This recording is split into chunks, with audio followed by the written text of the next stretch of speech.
sold in stores. Fans can enter through the McDonald's app, and winners will be chosen later this month. McDonald says the design celebrates Booker's Arizona roots and the Southwest's signature turquoise color. I'm Monica Nelson. From America's News Network, USA Radio News. Maybe this is you too. There's enormous frustration right now with healthcare costs. It is amazing. Healthcare costs for families in the last 20 years have almost tripled, and it just keeps getting worse. All this to say, this is why MediShare is so in demand right now. People are looking for alternatives, and MediShare is proven. You can save thousands of dollars a year and actually like it more. Over 1 million Americans are now part of healthcare sharing, and MediShare is the gold standard. It's trusted, it works. It's been helping people save money and have peace of mind now for 30 plus years.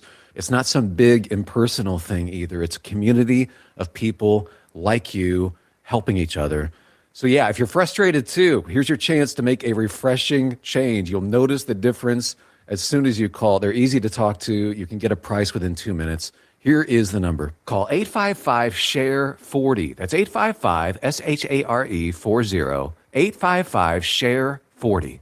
Supreme Court Justice Ketanji Brown Jackson is again questioning how the court handled a Louisiana redistricting case. Speaking in Washington, Jackson warned that fast-moving rulings in politically sensitive cases can damage public confidence in the judiciary. The case centered on whether Louisiana's congressional map amounted to unconstitutional racial gerrymandering. Top Democrats, including Hakeem Jeffries and Alexandria Ocasio-Cortez, are condemning controversial remarks from Texas Democratic congressional candidate Maureen Galindo after social media posts critics called anti-Semitic. Democrats also accused Republicans of financially boosting Galindo's campaign, while Republicans argued party leaders should take stronger responsibility for denouncing the comments. Nathan's hot dog eating contest champ Joey Chestnut isn't letting his run-in with the law keep him from competing this 4th of July. Chestnut was sentenced to 180 days probation after he pleaded guilty to a misdemeanor battery charge in April. According to US Weekly, the 17-time hot dog eating champion was in a bar back in March, shaking hands with a guy who recognized him before slapping the alleged victim in the face. Chestnut told police he was pretty drunk and didn't remember the situation, but he does remember he's set to defend his hot dog eating title this summer since he was granted a petition to travel outside the state of Indiana,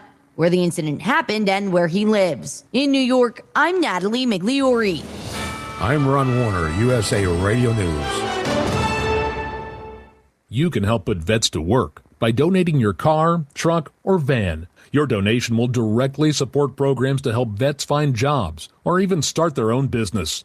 Donate today for fast, free pickup of your vehicle. Call 800-209-4580 for 24-hour response. Call 800-209-4580. That's 800-209-4580. Dependable Lock Service is your source for replacement car keys, custom safes from Liberty Safe, and so many more lock and key services. With over 30 years of experience in lock and key industry, there's nothing Dependable Lock Service can't do for you. Whether you're looking for duplicate automotive chip keys, rekeying commercial and residential locks, or custom safe building, we've got you covered. Call 603-886-0559. Nashua's Dependable Lock Services, 24 hours a day, 7 days a week. The sky's not the limit, it's just the beginning. I'm Ed Mullen from Nashua Aerial Advertising. There's no better way to advertise your business and or message than high in the sky. How can you make your advertising budget work for you? By putting your ads up where they'll stand out. The Sky is an uncluttered, impressive venue. You can put your message over a region or location to target your desired demographic. Put your ads where they're needed. We provide coverage over communities through Merrimack Valley, Greater Nashua, Manchester, Lowell, and points throughout South Central New Hampshire and North Central Mass. Summertime beaches, sporting events, races, fairs, and festivals are all ready-made for banner telling. For more information, please visit us online at NashuaAerialAdvertising.com. And remember, the sky's not the limit, it's just the beginning. Tired of wondering where your money really goes? At Mammoth Nation, we built what was missing. The America First Marketplace. Every brand we feature is 100% American owned and operated. Rigorously vetted for their values and committed to supporting our Constitution, law enforcement, and the American dream. When you shop with us, your dollar stays in the neighborhood. supporting families, veterans, and charities like Folds of Honor. No more sending your hard-earned money overseas to the companies that don't respect you here.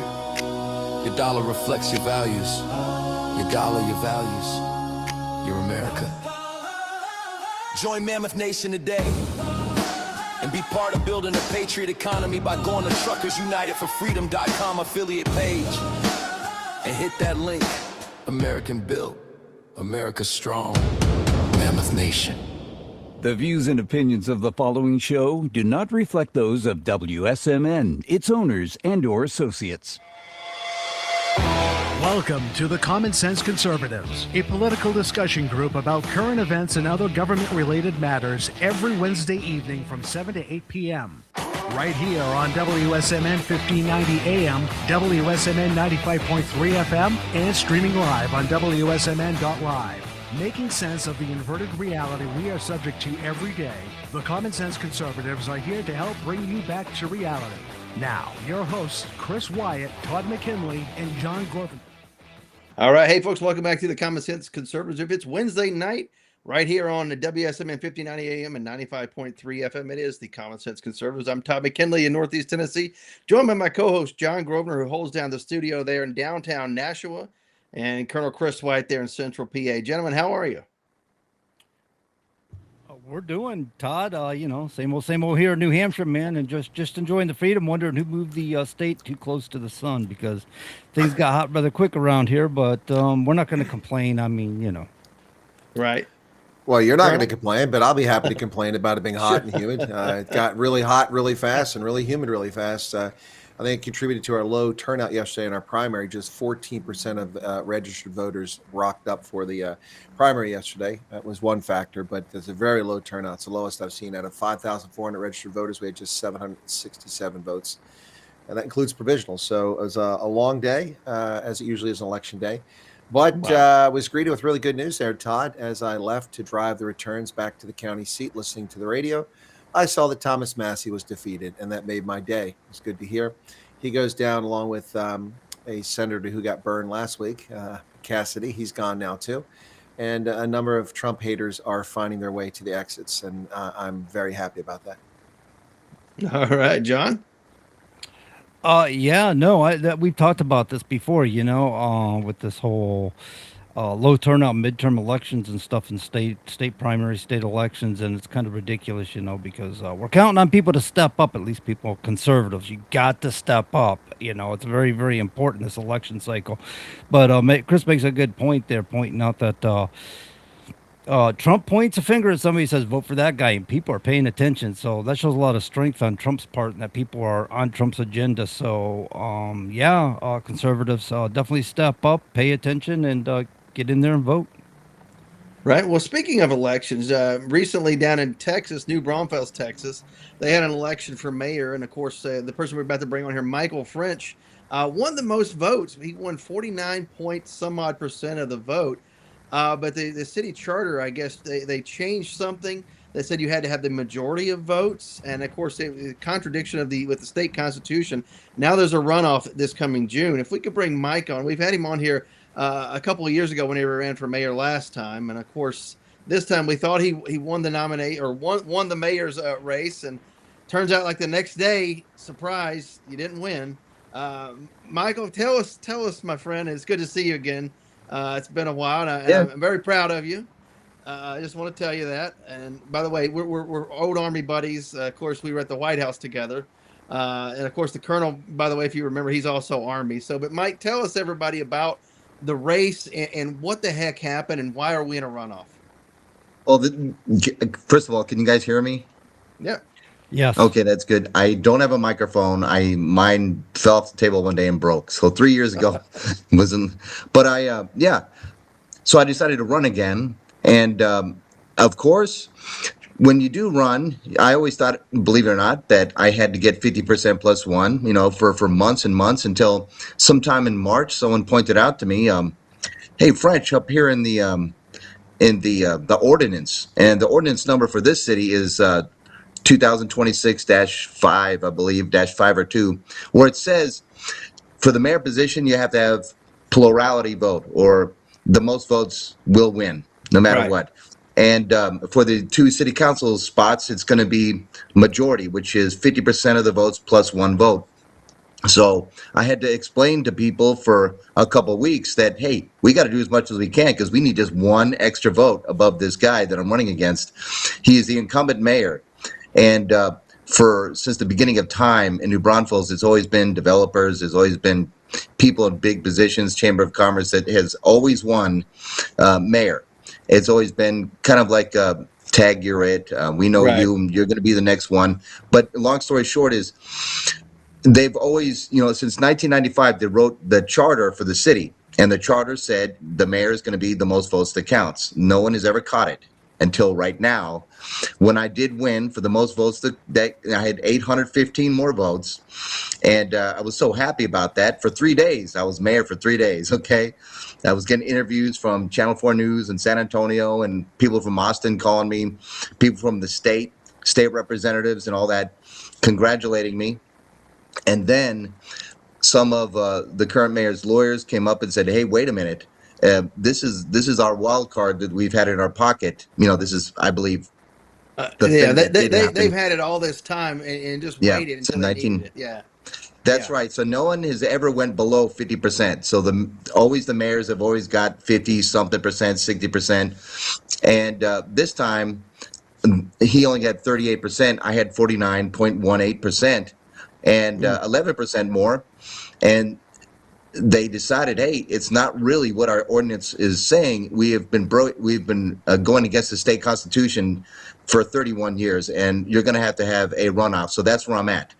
For 2 days I was upset, but no reason to get upset anymore. I'm just going to follow the rules the state put in place. For offices that are 3 years or more, it's majority vote. For 2 years, it's plurality, and they made a mistake, and I don't think it was a mistake. I just know that this was a wild card, so I'm going against this. And ever since then, the city has been so upset, the people that voted for me, and that they're going to come out big time this time. They're holding their breath, and they want to take their neighbors and their friends. They want to come out, and they want to vote really like the first day. So that's what's going on. It just, something happened in the charter, didn't match the state constitution, so now we're going to win the Texas way. And that's what we're going to do. There we go, the Texas way. And real quick, before we go further, what are the dates of the election coming up? I know you have some early voting dates and an actual election day. Well, so June 1st all the way through June 9, that's early voting.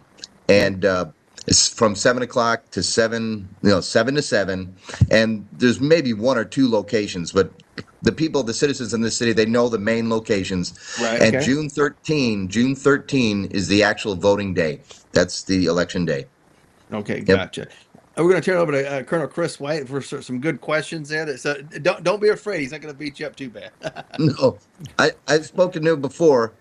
Yeah, well, I just got to say, no reflection on you, Mike, but what the heck is this? I mean, election season, it's a runoff election. They can't manage to pull this off in one day. I mean, that's a very anti-democratic measure. Is that something the Democrats also put in place, or did Republicans play a role in that?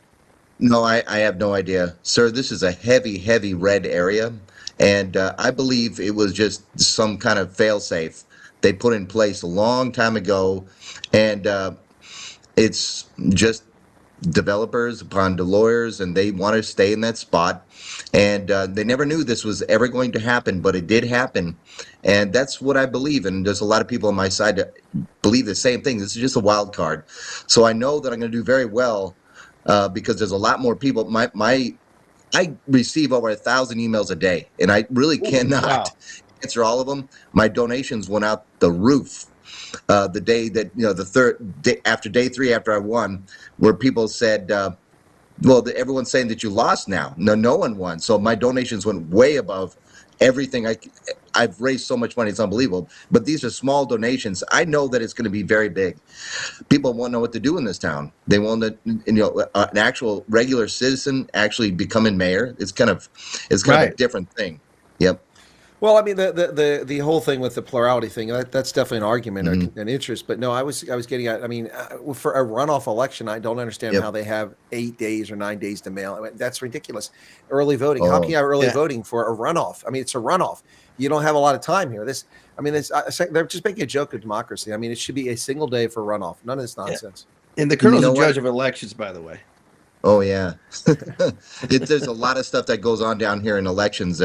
We have right now. We had, of course, the primary runoffs for all the Republicans down here and the Democrats. We have all the seats, the states and the federal seats. We had so many different election days. This is like the fourth different elections within 2 months. It's kind of weird. So people have no idea what's going on.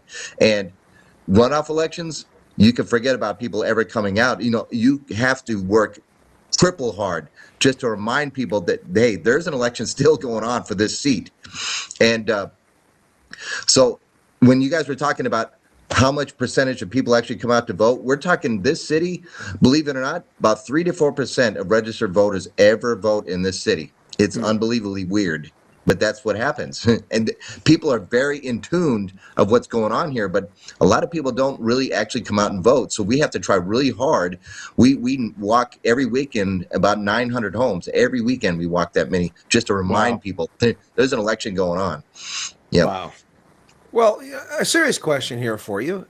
You know, New Braunfels is famously settled by Germans, hence the name Braunfels, which means brown cliffs, literally.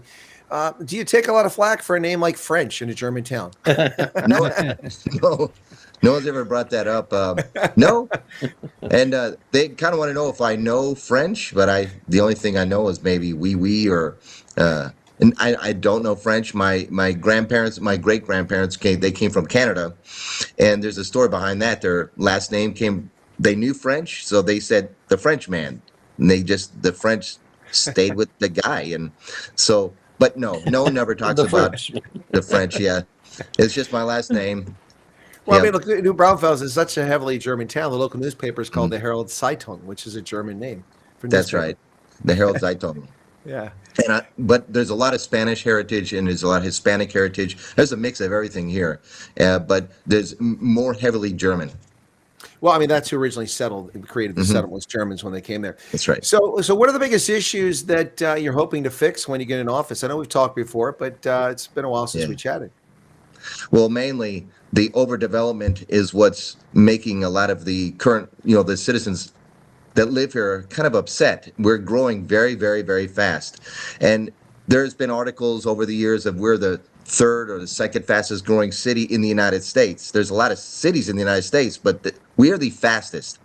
And so you have all these developers and developments encroaching all these green spaces, all these trees being mowed down, and people that live here, they love the small hill country look, the feel, the Texas hill country. You got rolling hills, you got cattle, but that's all disappearing. It's being mowed down by apartment complexes and by big businesses, and people are seeing that, and they're very upset. They don't like it, and the current mayor and the generations of mayors, that all they want is continuous hyperspeed growth.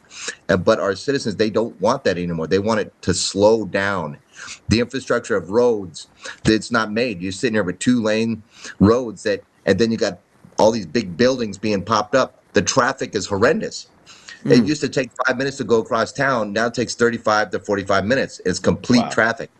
The water situation is very, very bad because the 7 resources of water that we do take from the state of Texas in the local areas in our region, the top 2, which provide at least 53% of the water our city consumes, is at stage red levels, like super bad. We have an Edwards Aquifer underneath the big major part of Texas that's drying up. The Edwards Aquifer, which feeds San Antonio and all these 10 counties, 8 or 10 counties. Now, it's at level 4, which is the lowest ever in history.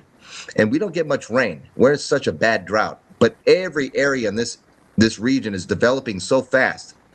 And it's just the water doesn't have time to replenish inside the recharge zones. The aquifer is dying. And then we have our major one, Canyon Lake, which is a big lake about 40 miles above me. That Canyon Lake is drying up very, very bad. It's reaching levels so bad that when you used to go to the beach 3 years ago at Canyon Lake, where your toes used to hit the water, it has receded about 1,500 feet. And when you go to where the water is now, if you look straight up, about 23 feet above your head, was where the water used to be. And that water is not coming back anytime soon. We got a big major drought going on. But so people see that too.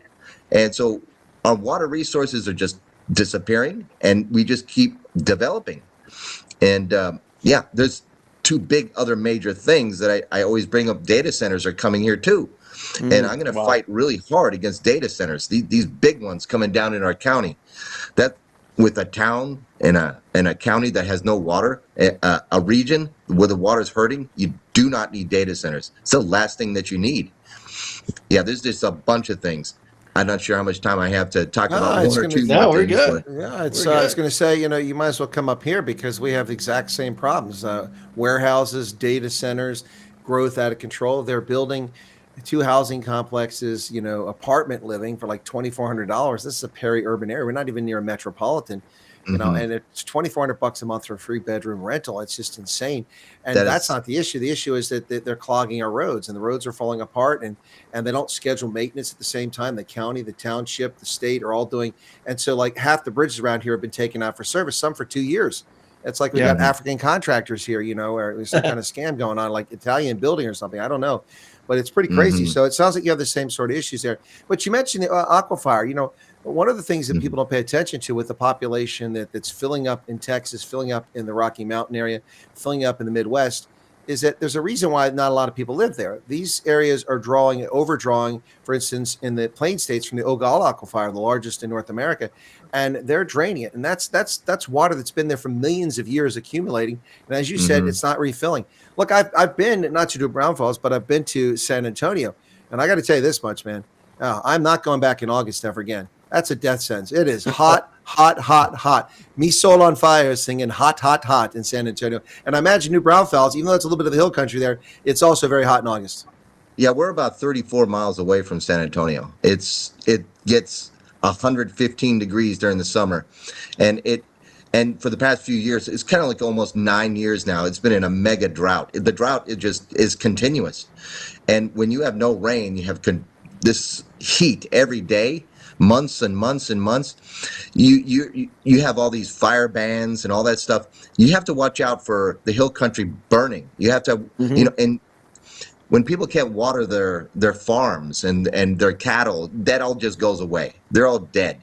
And so this major thing now is the hill country. There's cities around our city don't want it, but this thing called a thoroughfare plan, where it's a giant highway they want, and all these little tiny highways going across this major farmland called the hill country between our city and Canyon Lake. It's the charm, and they're going to completely bulldoze it away and tear it apart. It's going to be ugly. And that's going to kill everything around here. That's the plan for this area. And I do want to stop all of that. And it's not just people in the city that are waiting and wanting me to get in and win. They know that there's a lot of people out there in this region that are watching and that want to talk to me. They are talking to me. My Facebook pages alone within 3 months they got over 1,070,000-something views in 3 months. But it's every month it's about pretty close to 400,000. It's weird now, but people are messaging me. I can't see all the messages, but we have to take care of our land here and our water. And in this overdevelopment that is going on, and a planned development is going to completely destroy everything, and people are just going to get up and move away, and they're doing that right now. They're just leaving. People that've been here for generations, they're just tired of it.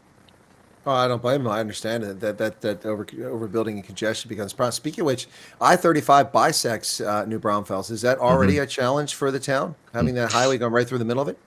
Yeah, it's a big corridor highway. It's between San Antonio and Austin, the Highway 35, and we are right in the middle of it. And not only does all that traffic go right through us, that Highway 35 from San Antonio and Austin, it's a 3 to 4 lane highway, but 2 sets back and forth. You know what I mean? They're building a giant highway on top of it, of 3-4 lane highways. So you're going to have 4 highways between both these cities going directly through us. Not only is that a problem because the construction is going to last another 5-10 years, but the traffic to get 34 miles takes me an hour and 10 minutes sometimes to get to work. But I call it the corridor of crime. because crime is coming through our corridor and landing through our city. And you have a lot of drugs going on. You have a lot of aggravated assaults going on. A few days ago, we're downtown, you had some guy just pull up and start shooting people. It's weird. You never really had that much type of crime coming here, but drugs are doing pretty bad here. We even caught a big drug kingpin. But we have to deal with that type of traffic now. And this brings up one topic of our police officers. You know, there's this thing that I looked up. The FBI statistics say that the average for the national average of police officers per 1,000 citizens is about 2.6 officers you need to have a healthy city.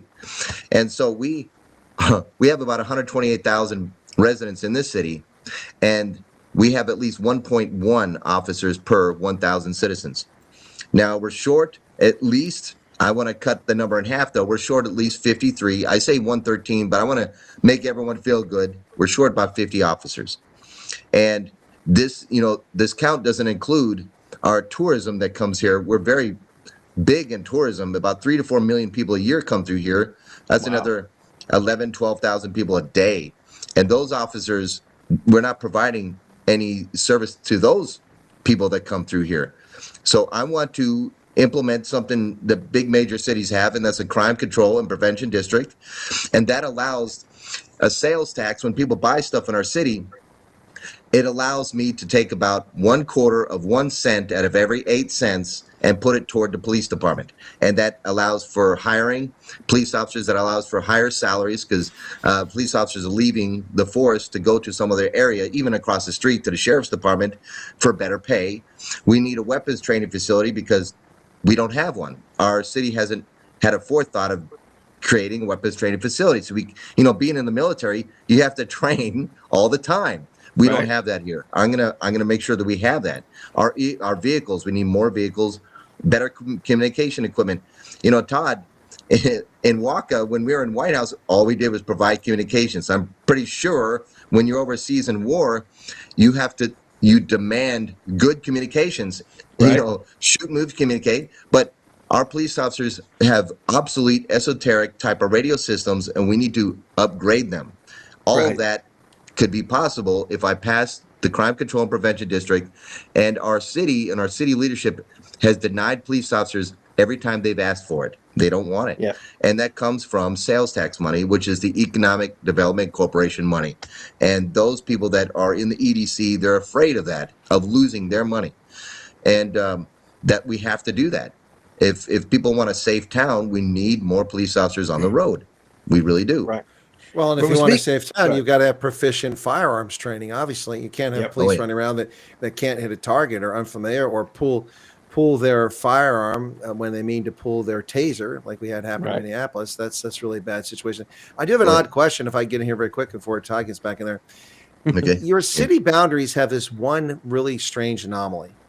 In the west side of town, it's like a long finger that runs up. Is that did they figure out there's a secret tranche of natural gas or oil that they want to tap? I mean, any idea what that's all about? Because it's really weird. One of those districts, and I believe it might be District 3. There's a little finger, you're right, that goes up. I have no idea why there's a finger that goes up there. Is there some guy's house that they want that guy? I think that must be what it is. The guy was at the end of the road. He wanted to be part of the town. They wanted his tax base. There's something called extraterrestrial jurisdiction, which is called the ETJ. And there's at least 50,000 people they have New Braunfels on their envelopes for addresses, but they cannot vote. And so when you see a finger go up there, you're like, wait a minute, is there someone up there? This is just me thinking, okay, might not be real, who they want to be part of the voting system. I don't know, but it's clearly going through areas and neighborhoods, just getting to one spot, okay? But I want to get rid of the ETJ because there's 50,000 other people out there that would love to be part of any voting system for local elections, and they can't. They're sitting there going, Mike, I want to support you, but I live across the street in the outer limits, the twilight zone. I can't do anything. So I want to have to work with the state in order to get rid of that. But yeah, that little finger, I have no clue what that is. Well, I wasn't trying to reminds put you me on of the spot. gerrymandering. That's what it reminds me of. Oh, exactly. Yeah. That's why I brought it up. I mean, because it's really an odd situation. Look, I've seen stuff like that before. Some municipalities will do that so they have access to a water source, particular place, and that's why I thought it might be that. But there was nothing above soil, so maybe the aquifer. I don't know, but yeah, They those probably things happen. annexed them in at some point in time, long before anybody else Yeah. living came along.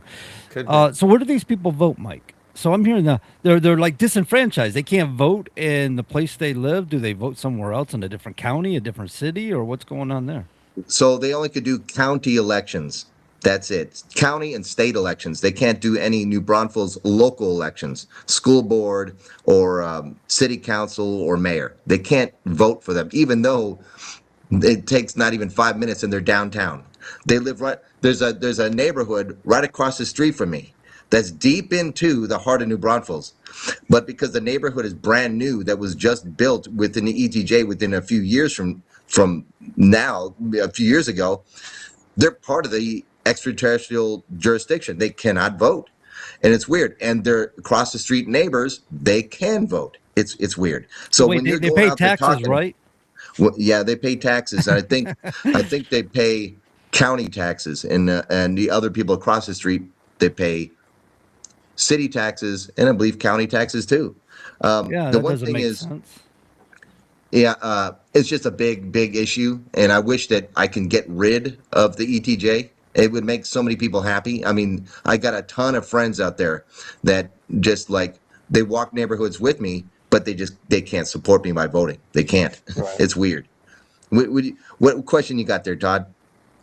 Oh, no. I was just hearkening back to you talking about the police radio network, etc. And I'm like, here's a guy who built radio networks for the Secret Service so that they could use around the world, not just in the country, but around the world, so that they could talk on their radios. And we had kind of the state of the art at the time. I think the voters should listen to you, at least on that topic, if not all these other topics you're talking about. Yeah, the a P25 system and the Motorola radios and stuff. Well, I'm sitting here and I asked a few officers, I said, point me out some of your antennas and stuff. Let me see your vehicles. And yeah, some antennas on their vehicles, they get ripped off all the time. Mm-hmm. And the infrastructure of some antennas that they have, they're so old and they're so dry rot. It's unreal. People have to maintain those. Yeah, those have, it irks me. It kills me that I'm sitting here that I think I know so much about radios and stuff, at least, and SATCOM, that, hey, I got to help these guys out. They have to be able to communicate. And yeah, you're right. Me and you, we know so much about radios. It's unreal. That's what we did. and you talked about the corridor of crime, or whatever you called it a minute ago. You think about it, these drug cartels that are running through those areas and other crime syndicates, they have better communications than the police, and that shouldn't be, for crying out loud. And plus, you don't have the numbers of people to actually interdict anybody coming through those areas. Yeah, you're right. And I'm not sure. I think it's the Highway Patrol or state that patrol Highway 35, and we patrolled a tiny section that runs through us. But there is so much trafficking that goes on through that highway. It's unbelievable. Right. And we just have to make sure that the people that get off and go into our city, we have to have manpower to make sure the people in the city are safe, because things happen, shootings happen. Now more shootings are happening, and we're building a bigger jail here. We got a big jailhouse planned, and it's just, I want people to remain safe. And I'm just seeing all these blotter reports and police reports online. It's like, wow, it's just everyday stuff is happening. And so you see the current mayor saying crime rate is down 6%.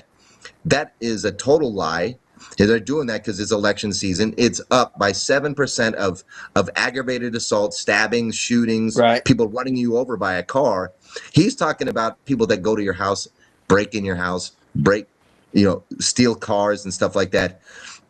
DWIs are up 20%, at 815 pulled over last year. Wow. You're talking about over 70-something thousand phone calls for help, okay? Mm-hmm. It's just too much going on.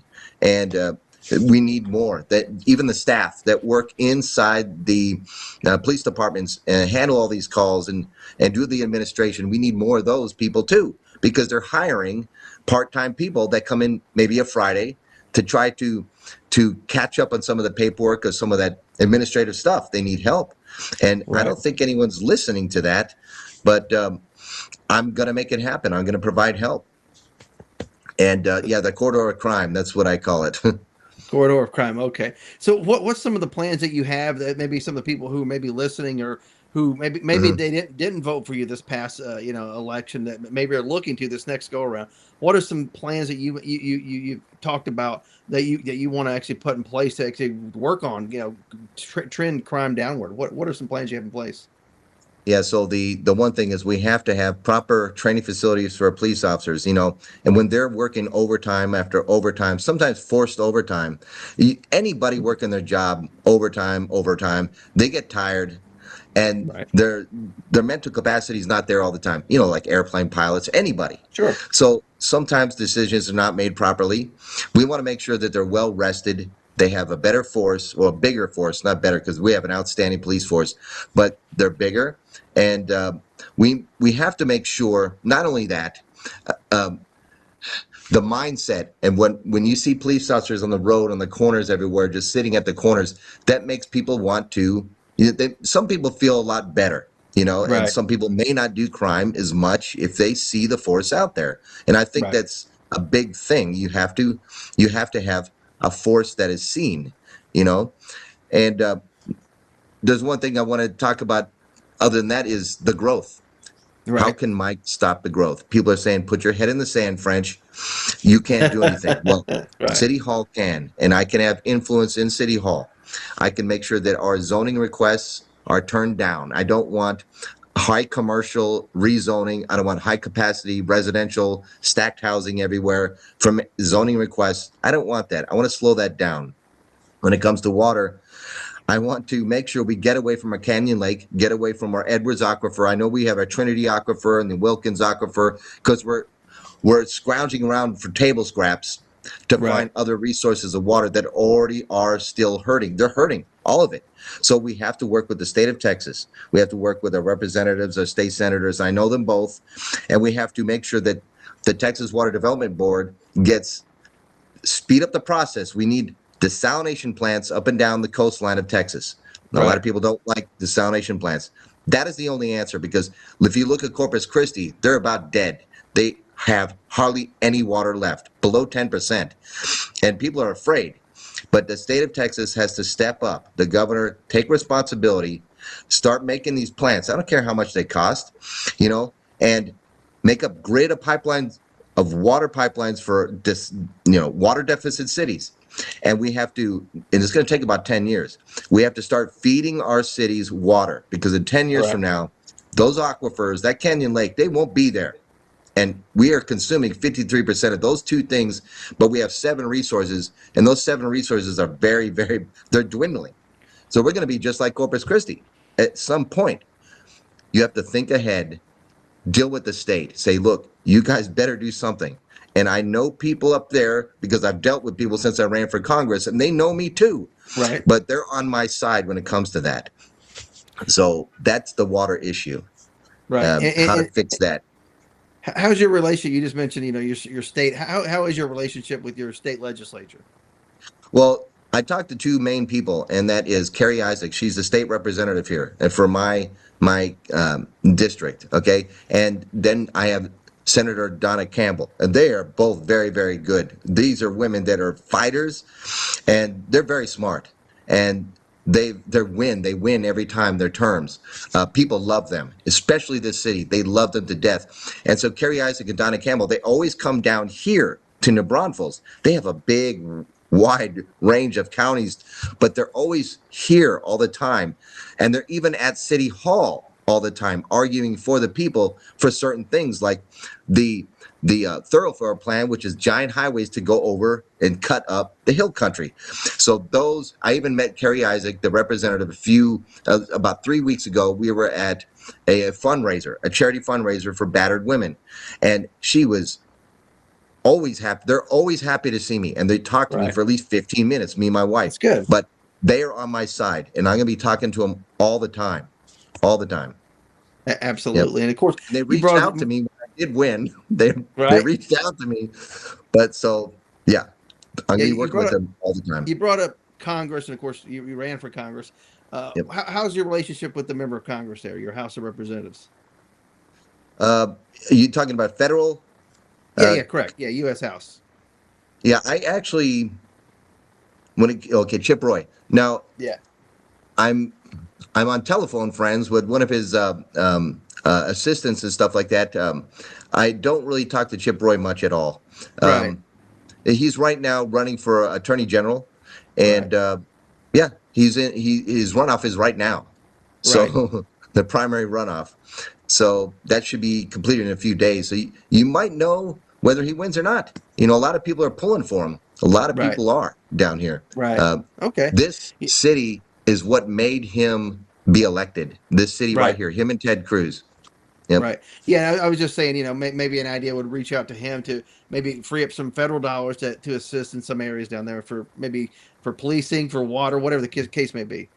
Oh yeah, you're exactly right. You're exactly right. And I have a giant notebook of stuff. When I go to City Hall, I'm taking notes of people up there talking about things that they're doing, wasting money, good money the city has. I'm like, this could be done federally. This could be done by the state. This could be done by grants.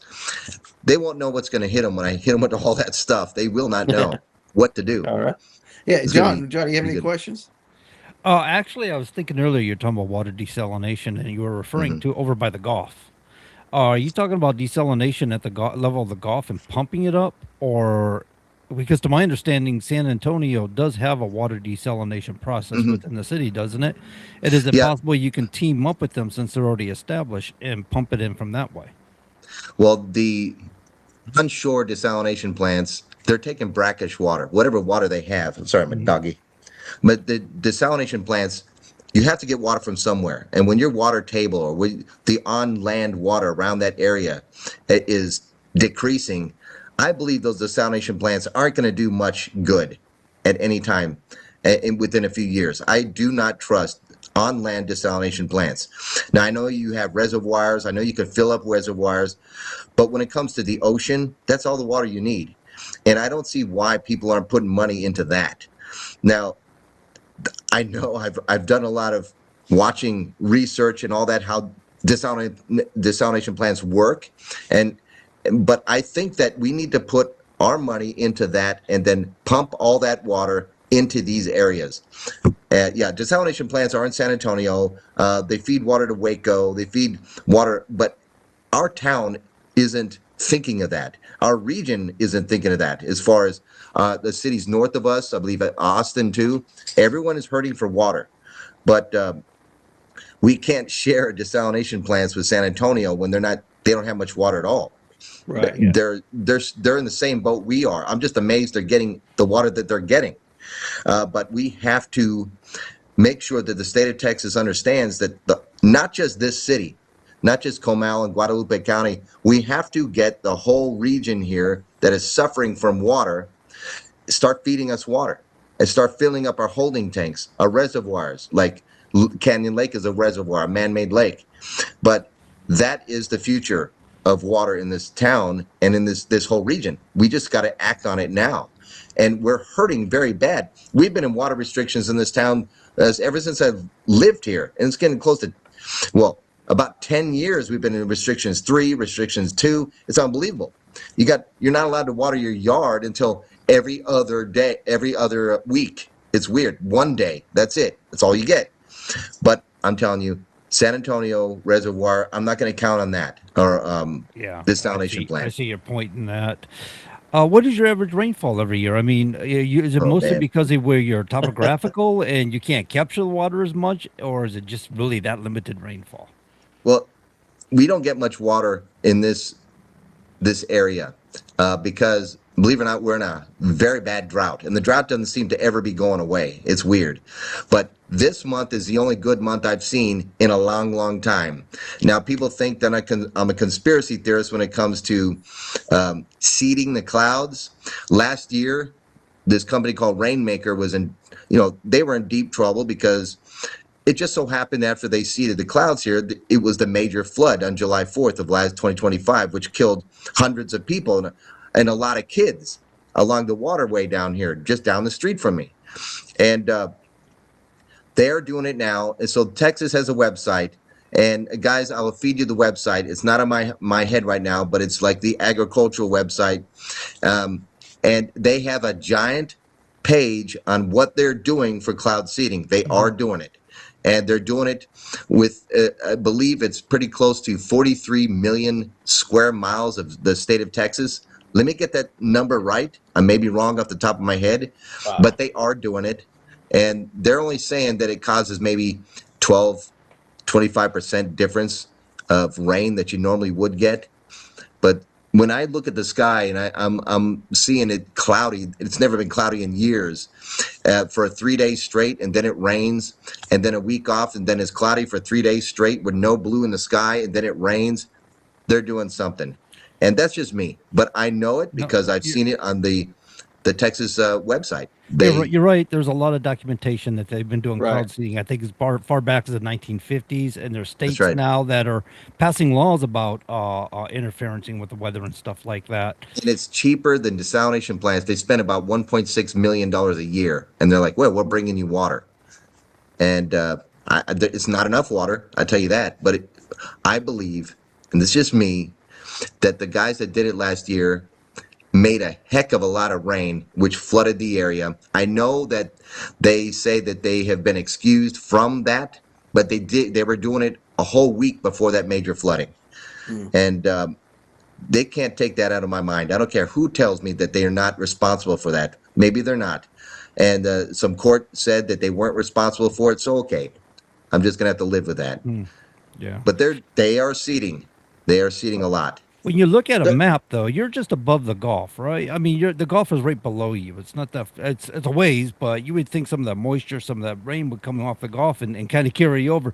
But that apparently doesn't happen where you're at. Is there a reason for that? Is it do with airflow or something that prevents this from happening? When you drive from here, you have to go east for about 2.5 hours to finally get to the Gulf of America. And I don't know why the moisture doesn't accumulate above us and rain. It just will not happen. It doesn't happen. And you know, the funny thing is, I live on a hill just a little bit. It's a canyon. I live on top of it. And even if it does rain in our city, for some reason, it skips my house. It won't rain where I'm at. Then I can see a wall of rain all around me. It's weird. It sounds like you're living in a part of Florida that's relocated into. And we were talking about that here last week about the rains and stuff in Florida, how it does that. You know, you can watch it rain on the other side of the street just pouring, and you're standing there dry as a bone. Yeah, it's weird. It's weird. And my plants die all the time.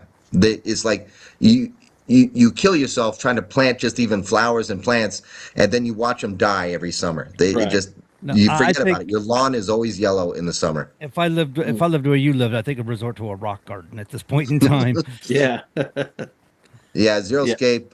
I want businesses to go xeriscape around here. The citizens, I believe, they deserve to have their own lawns and their flowers. I don't expect them. I'm not going to tell people to stop watering their yard.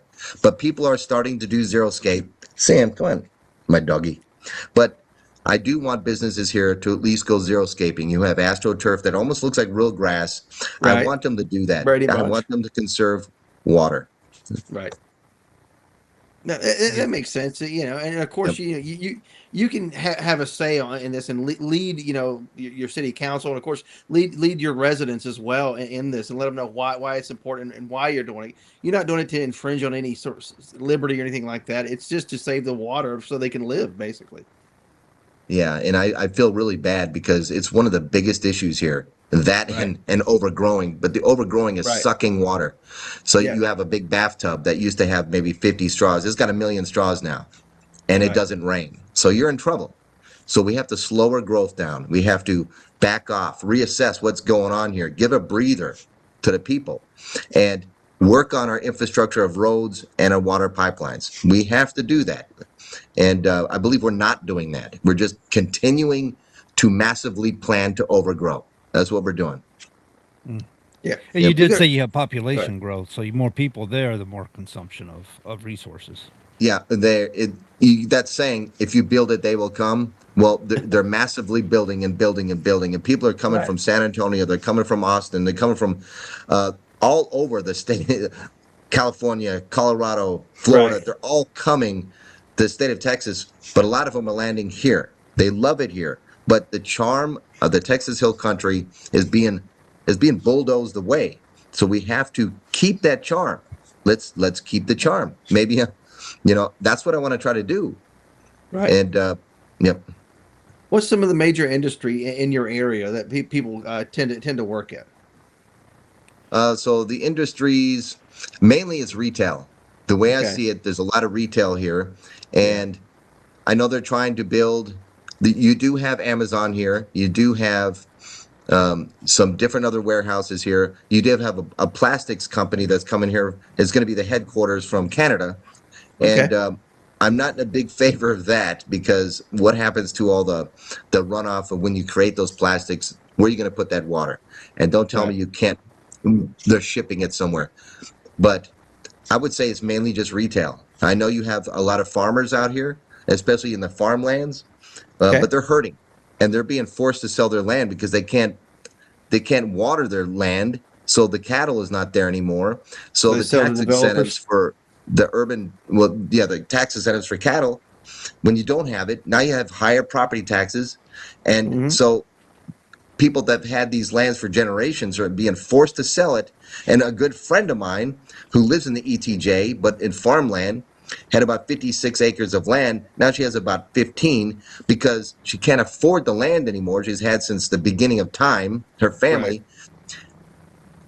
It's either sell it $5,000 an acre, or give it up to the county because you can't afford the taxes on it. So they're forced to sell to developers. Wow. And then those developers go ahead and rezone for high capacity development. That's what they're doing. It's a cycle. Yep. Right. So what's the planning board like when it comes to this? Don't you have a planning board, a city planning board, so for development and stuff, and they're allowing this to continue to go on? What's their agenda in this? So the planning commission, that's all they want. They want development on development. There's people that have been there. They're not elected people. They're elected by a majority of people in power here, but their main objective is to plan for growth. That's all it is. So, and I know that I'm going to be bumping heads with them a lot. And I'm a very nice guy. I just have a powerful message of, hey, we're going to stop doing what we're doing. Just let's have a breath, And a lot of people don't like me because of that. And you see online people bashing me, bashing my wife, and even bashing my military career. And I'm sitting here watching all this, and you know what? I'm not going to go negative on any. I'm not going to answer anybody. If they don't think I'm in the military, then they don't think I was in the military ever. It doesn't matter. They're saying I have stolen valor. I'm like, you know what? Yeah, I can vouch. I can vouch that he was in the Army without a doubt, for sure. And they want my DD 214 now. They want it now. Countries, yeah. Yeah, I'm like, no, guys. I was in the military. Yeah. Okay, I've got pictures. I don't want to give you my DD 214. You guys, I was in the military. Okay, believe it or not, I was. I show them pictures. The picture of you with George W. Bush in the Oval Office in your uniform. I mean, come on. You know what? That's something I'm going to post, because I'm sitting here just to quiet some people down. I'm like, come on, guys. How many times do I have to say what I did in the military, and then they don't believe that I actually did it? And now it's AI generated, right? Yeah, it's weird. It's Todd, I was with you. I was 20 years old or 30 years old. Is AI. I was with Todd on Air Force 2, taking a picture of him sitting down underneath the seal. And so, we worked in the White House, and it's weird. It's a giant topic here. They think I was a staffer. These are the people on the other side that are trying to bash me.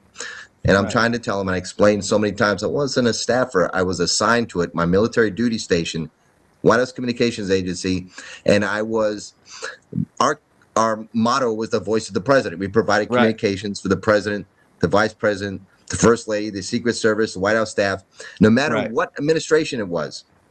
And that's it. So I did my time there, but that becomes something like, it is a fairy tale. They're saying you never worked for the White House. It's a big. That's what politics is down here. You know what I mean? Sure. That's people in general, man. They want to go against you, and they rail on you, and they're relentless when they do it. That's right, and it's unbelievable. So I just give up. And I'm like, you know what, guys? I don't have to explain myself, okay? I was in the military, all right? And there you go. And I retired. And I do have a DV plate where it says U.S. Presidential Service. I'm like, what? And I'm pointing these out. I mean, you don't get that, okay? You didn't. Right. But anyway, enough of that. It's amazing. And Todd, you know, politics gets weird. It really does. People come after you. Does.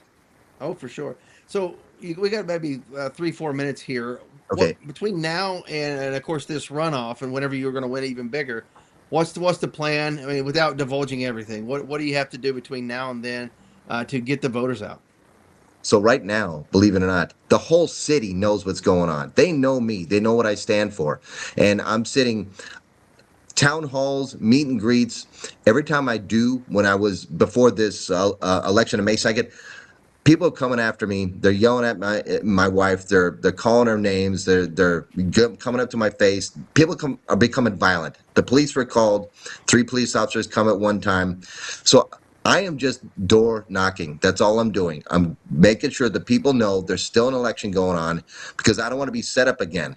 3 times in a row, people set up, hey, I want to meet and greet here. So when you do, there's a bunch of people that come after you. People know who I am.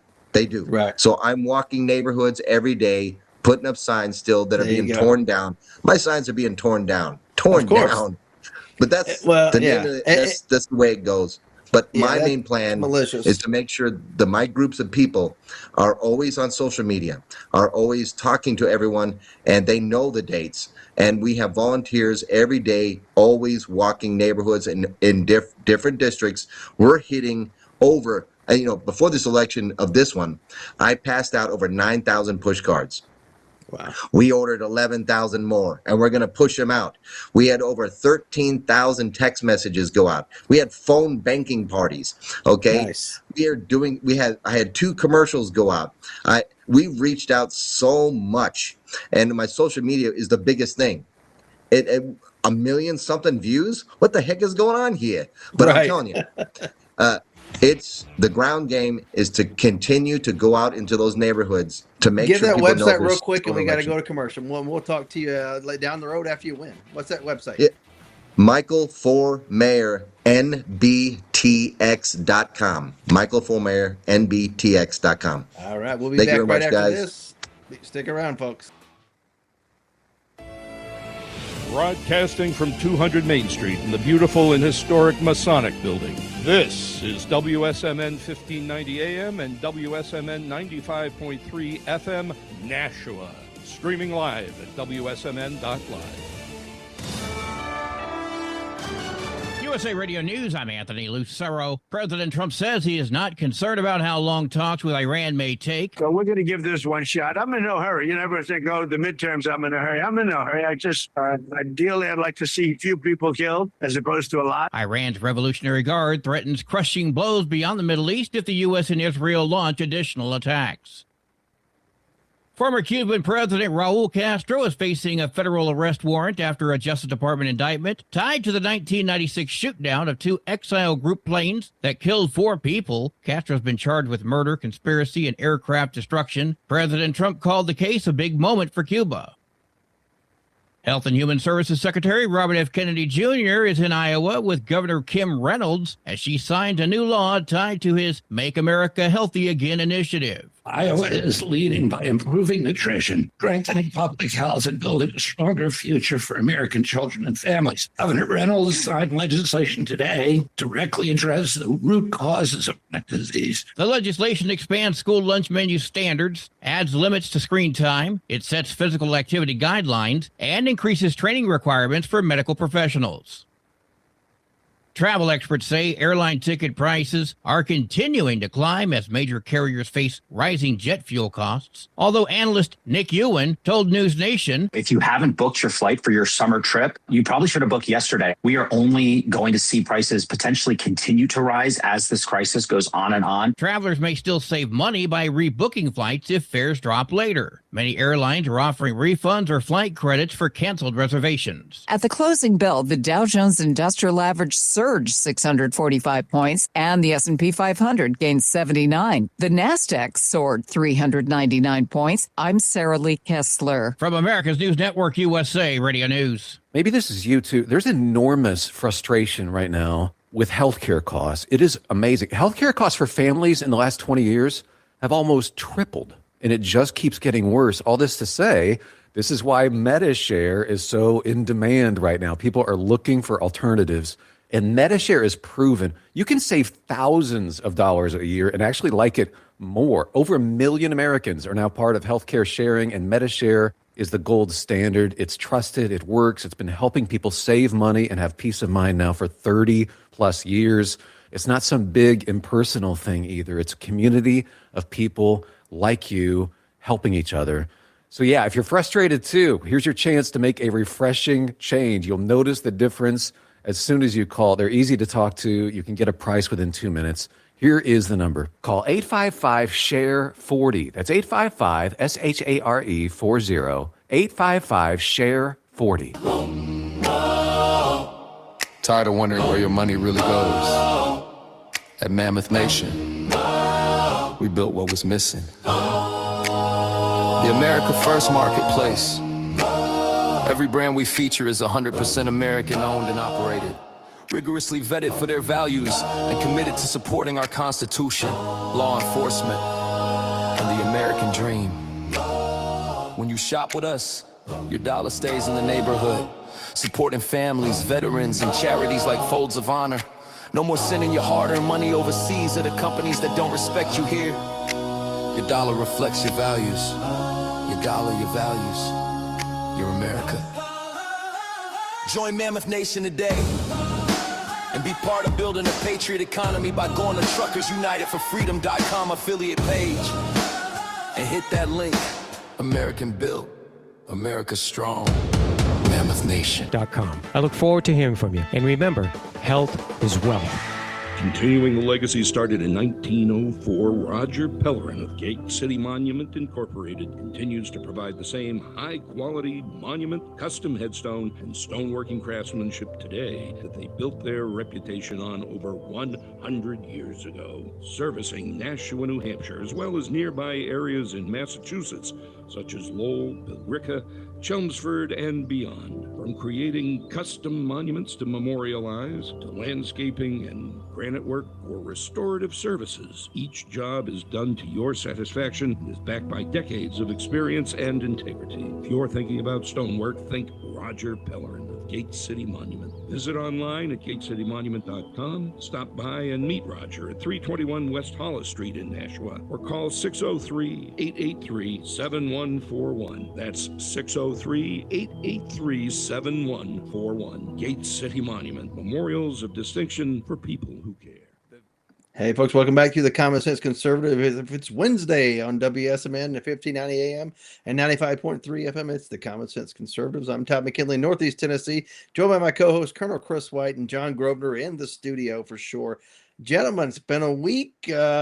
Crazy things. Had some elections and stuff like that. The Colonel mentioned at the top of the last hour, the first hour, about Thomas Massey, et cetera, et cetera. Any surprises in the recent elections, Kentucky or other places, Pennsylvania, Colonel? No, the only thing that comes close to surprise for me is how unpopular Brad Raffensperger was. I thought he might do a little bit better than 50% of a Republican primary. That's pathetic. This traitor, this clown who helped undermine President Trump's administration and his election campaign by simply failing to do his job and looking into the boxes of ballots that were pulled out, hidden ballots there in Fulton County. Pretending that nothing untoward happened in Georgia. I'm so glad to see this loser out of office, and I hope that he has no political future. That one was a little surprising. I didn't think he would only get 15%. I thought he'd do better than that. I was not at all surprised to see Massey out. I kind of hoped to be a bigger percentage, but when you put things in context, he's won historically by 30% in every election. So that's a 40% swing. He lost by 10%. So that's good to see happen. Next, John Cornyn. It's his turn next week in Texas. We'll send him packing too, hopefully. Yep, I think that'll happen. And of course, we'll see. John, what about you? I think there's a couple surprises. My friend Billy Painter, I do the show with him on Tuesdays, Patriot Confederation, and they took a couple of hits on some good good. They were holding seats, or still are until they're removed. But their term ends. So, but yeah, I mean, they were good candidates that were scoring very, very high on the Freedom Index and things that you would expect people want to keep them in. But they've got a lot of things going on in Idaho, as our guest was talking about, with water issues and things like that. They got similar issues going on.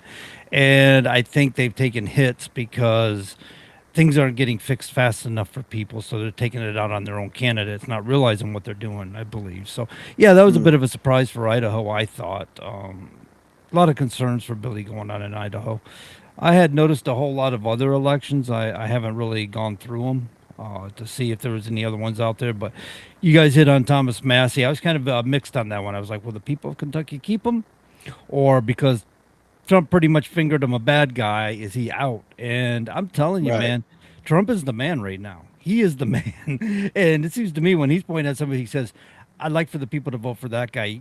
That guy's got a good chance of winning right now. And it's funny because it's reverse role, because back in 4 years ago, it wasn't so much that way. In fact, was it Corky Booker here? Corky, what was his name? He accused Trump because Trump endorsed him. He says, that's why I lost, because Trump endorsed me. That was the following Trump ad. People, I hated him when he was 45. But now he's 47 and things are happening in the globe and people are seeing how things are transitioning and what Trump's really doing and how hard he's really working. I mean, this guy's really working for the American people and they're seeing it. So it's kind of refreshing to see so many people are stepping up regardless of what they say his favorability rating is. Yeah, can I give you an alternative view? Yeah, I think what you said is true, but I think also the Democrats are demonstrating how just horrible and deplorable they actually are. And of course, anything Trump does that's marginally better just looks like, I guess leaps and bounds better than what the Democrats are. Yeah, you're right. I agree 100%. I mean, the Democrats were horrible. so bad for so long. People have lost trust in that party, and it's going to be a long time before they can build that back. And they need to go somebody here said that they had the opportunity to meet Jackson Lahmeyer. Is he running? Jack, we had him on the show in Oklahoma. He was the first congressional district here in Oklahoma. Interesting. I don't know. You want to look that up, see if he is. Apparently he is. He's running in Oklahoma. I did not realize, but we did have him on the show. If you guys remember, he was the guy who's on the presidential religious freedom. And we made the joke of Longmire with Lahmeyer or whatever. Yeah, good kid, younger guy in his 30s. Yeah, he's a good guy, man. Right. Oh, smart guy. Absolutely. So Colonel, give us an assessment, if you don't mind, about Iran. What's going on there? What are we looking at? What's maybe some of the next steps? Well, Iran has threatened action that will spread the conflict beyond the region. Yeah, the only thing that can spread is BS, other than funding terrorists, and that's what they'll probably do, is fund suicide bombers and terrorists in Europe and in the United States. And probably try for Israel too, but they'll be less successful. The Israelis are on high alert because of the conflict there. But I could easily see them trying to, cause chaos here in the country. But they don't have any ability to sow conflict with their armed forces beyond the region. So we'll see what happens with them. But they're talking a lot of nonsense. Trump has given a warning. I think we're down to the last 72 hours here. Maybe before or after Memorial Day, this thing is going to relaunch because they're not giving up on that enriched uranium and they're not willing to compromise. Although they've given their latest views on their proposal, I think it's just time to turn this place into glass. I think the only thing holding Trump back, Chris, is the Gulf states there had asked them not to engage right away because they wanted to have their own acts of diplomacy. So he's like, and then we heard at the top of the hour, Trump's like, "Oh, I'm in no hurry." I'm like, "Are we on a 60-day timeline?" But that's over. The 60 days beyond that.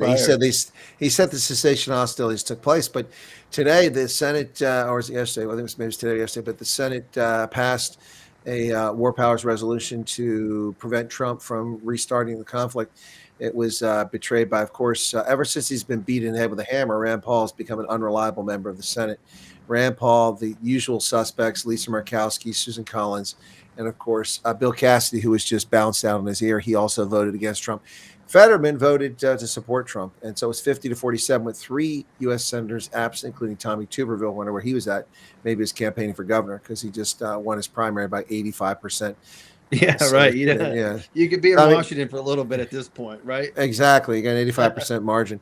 So Tommy Tuberville, famous, of course, NAACP or not NCAA, excuse me, watch out. NCAA football coach, historic football coach, a lot of places, including Ole Miss and Auburn, which is where he's really famous for, Auburn, and then a U.S. senator. Now he'll be a governor. This guy will be the legend in Alabama for eternity after his career. Yeah. Oh yeah. Something Bear Bryant could have done if he wanted to ever run for anything after he left Alabama. He could have been governor or senator or whatever. Interesting question here from viewer. Why did Trump allow North Korea to get nukes if such an issue with Iran? He didn't allow North Korea to get nukes. Obama allowed that. And right. Clinton allowed that. Clinton kept millions of North Koreans from starving to death by giving them food, and they developed a nuclear bomb during Clinton's administration. So Trump didn't allow them to get nuclear weapons. You're just grabbing straws there. Pure fiction. Actually, not to split hairs, but didn't they do that in 2006? Was that under Bush that they started acquiring nuclear weapons? No, they started acquiring nuclear weapons in the 1980s. They finally perfected in the 1990s, and they began launching intercontinental ballistic missiles in the 2000s. But they've had nuclear weapons for a long time. Yeah, they and that's the thing about about sure as heck wasn't in 2016 to 2020. It was long before that. Yeah, no, that's a shining example of North Korea. Is once they have them, how do you take them away? And that's why Trump is working so hard to keep Iran from getting them, because that's preventative. It's easy to be preventative as opposed to now they got them. What do we do? They're a nuclear powerhouse. We can't stop them now. Exactly. The Democrats enriched and provided for the survival of the Kim family regime. Personal kleptocracy and fascist communist regime of North Korea, and the Democrats equipped and armed and financed the Iranians' efforts at trying to have nuclear weapons. Interesting. So right now we're a couple months away from the midterms, and we still have a number of primaries over the summer. How do you think it's trending right now with a lot of the redistricting in some of these states? How do you think it's trending? Is Republicans going to keep or gain in the House? And how does the Senate look? What do you guys think about that? Well, it all hinges on this Iran conflict. There's people that can't see the real picture. What matters here is not allowing this rogue, theocratic, fascist state that just murdered 30,000 innocent civilians to turn Israel into glass with nuclear weapons and then turn those intercontinental ballistic missiles on Europe. People cannot see that. That's the reality we face just months away if it wasn't taken. This whole nonsense I'm hearing from these Democratic politicians about Trump's war of choice. There's no war of choice here. Trump didn't declare this war. The Iranians did in 1979.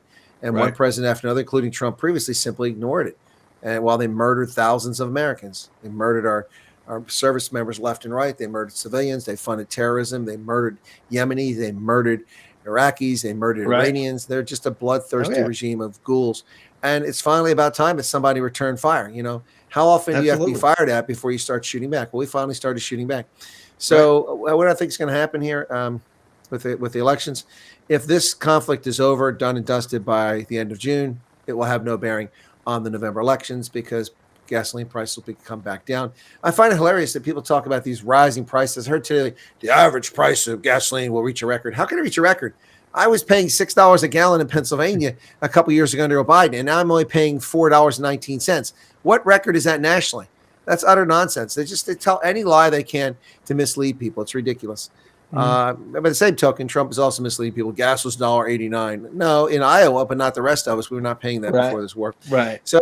So the bottom line here is the Iran conflict has no impact, in my view, right now, other than the polls, which are just poppycock. If this thing is resolved at the end of June, not a problem. The Republicans, if it goes into July, August, September, they've got a problem because people are going to vote with their pocketbook, which is what they always do. They don't vote for the best thing for the country. They vote for their personal pocketbook. That's by and large what happens. But if this thing is over by the end of June, then the Trump administration and Republicans running races ought to point out the obvious, the absolute obvious. Who brought you relief from paying taxes and Social Security benefits? Donald Trump, the Republicans.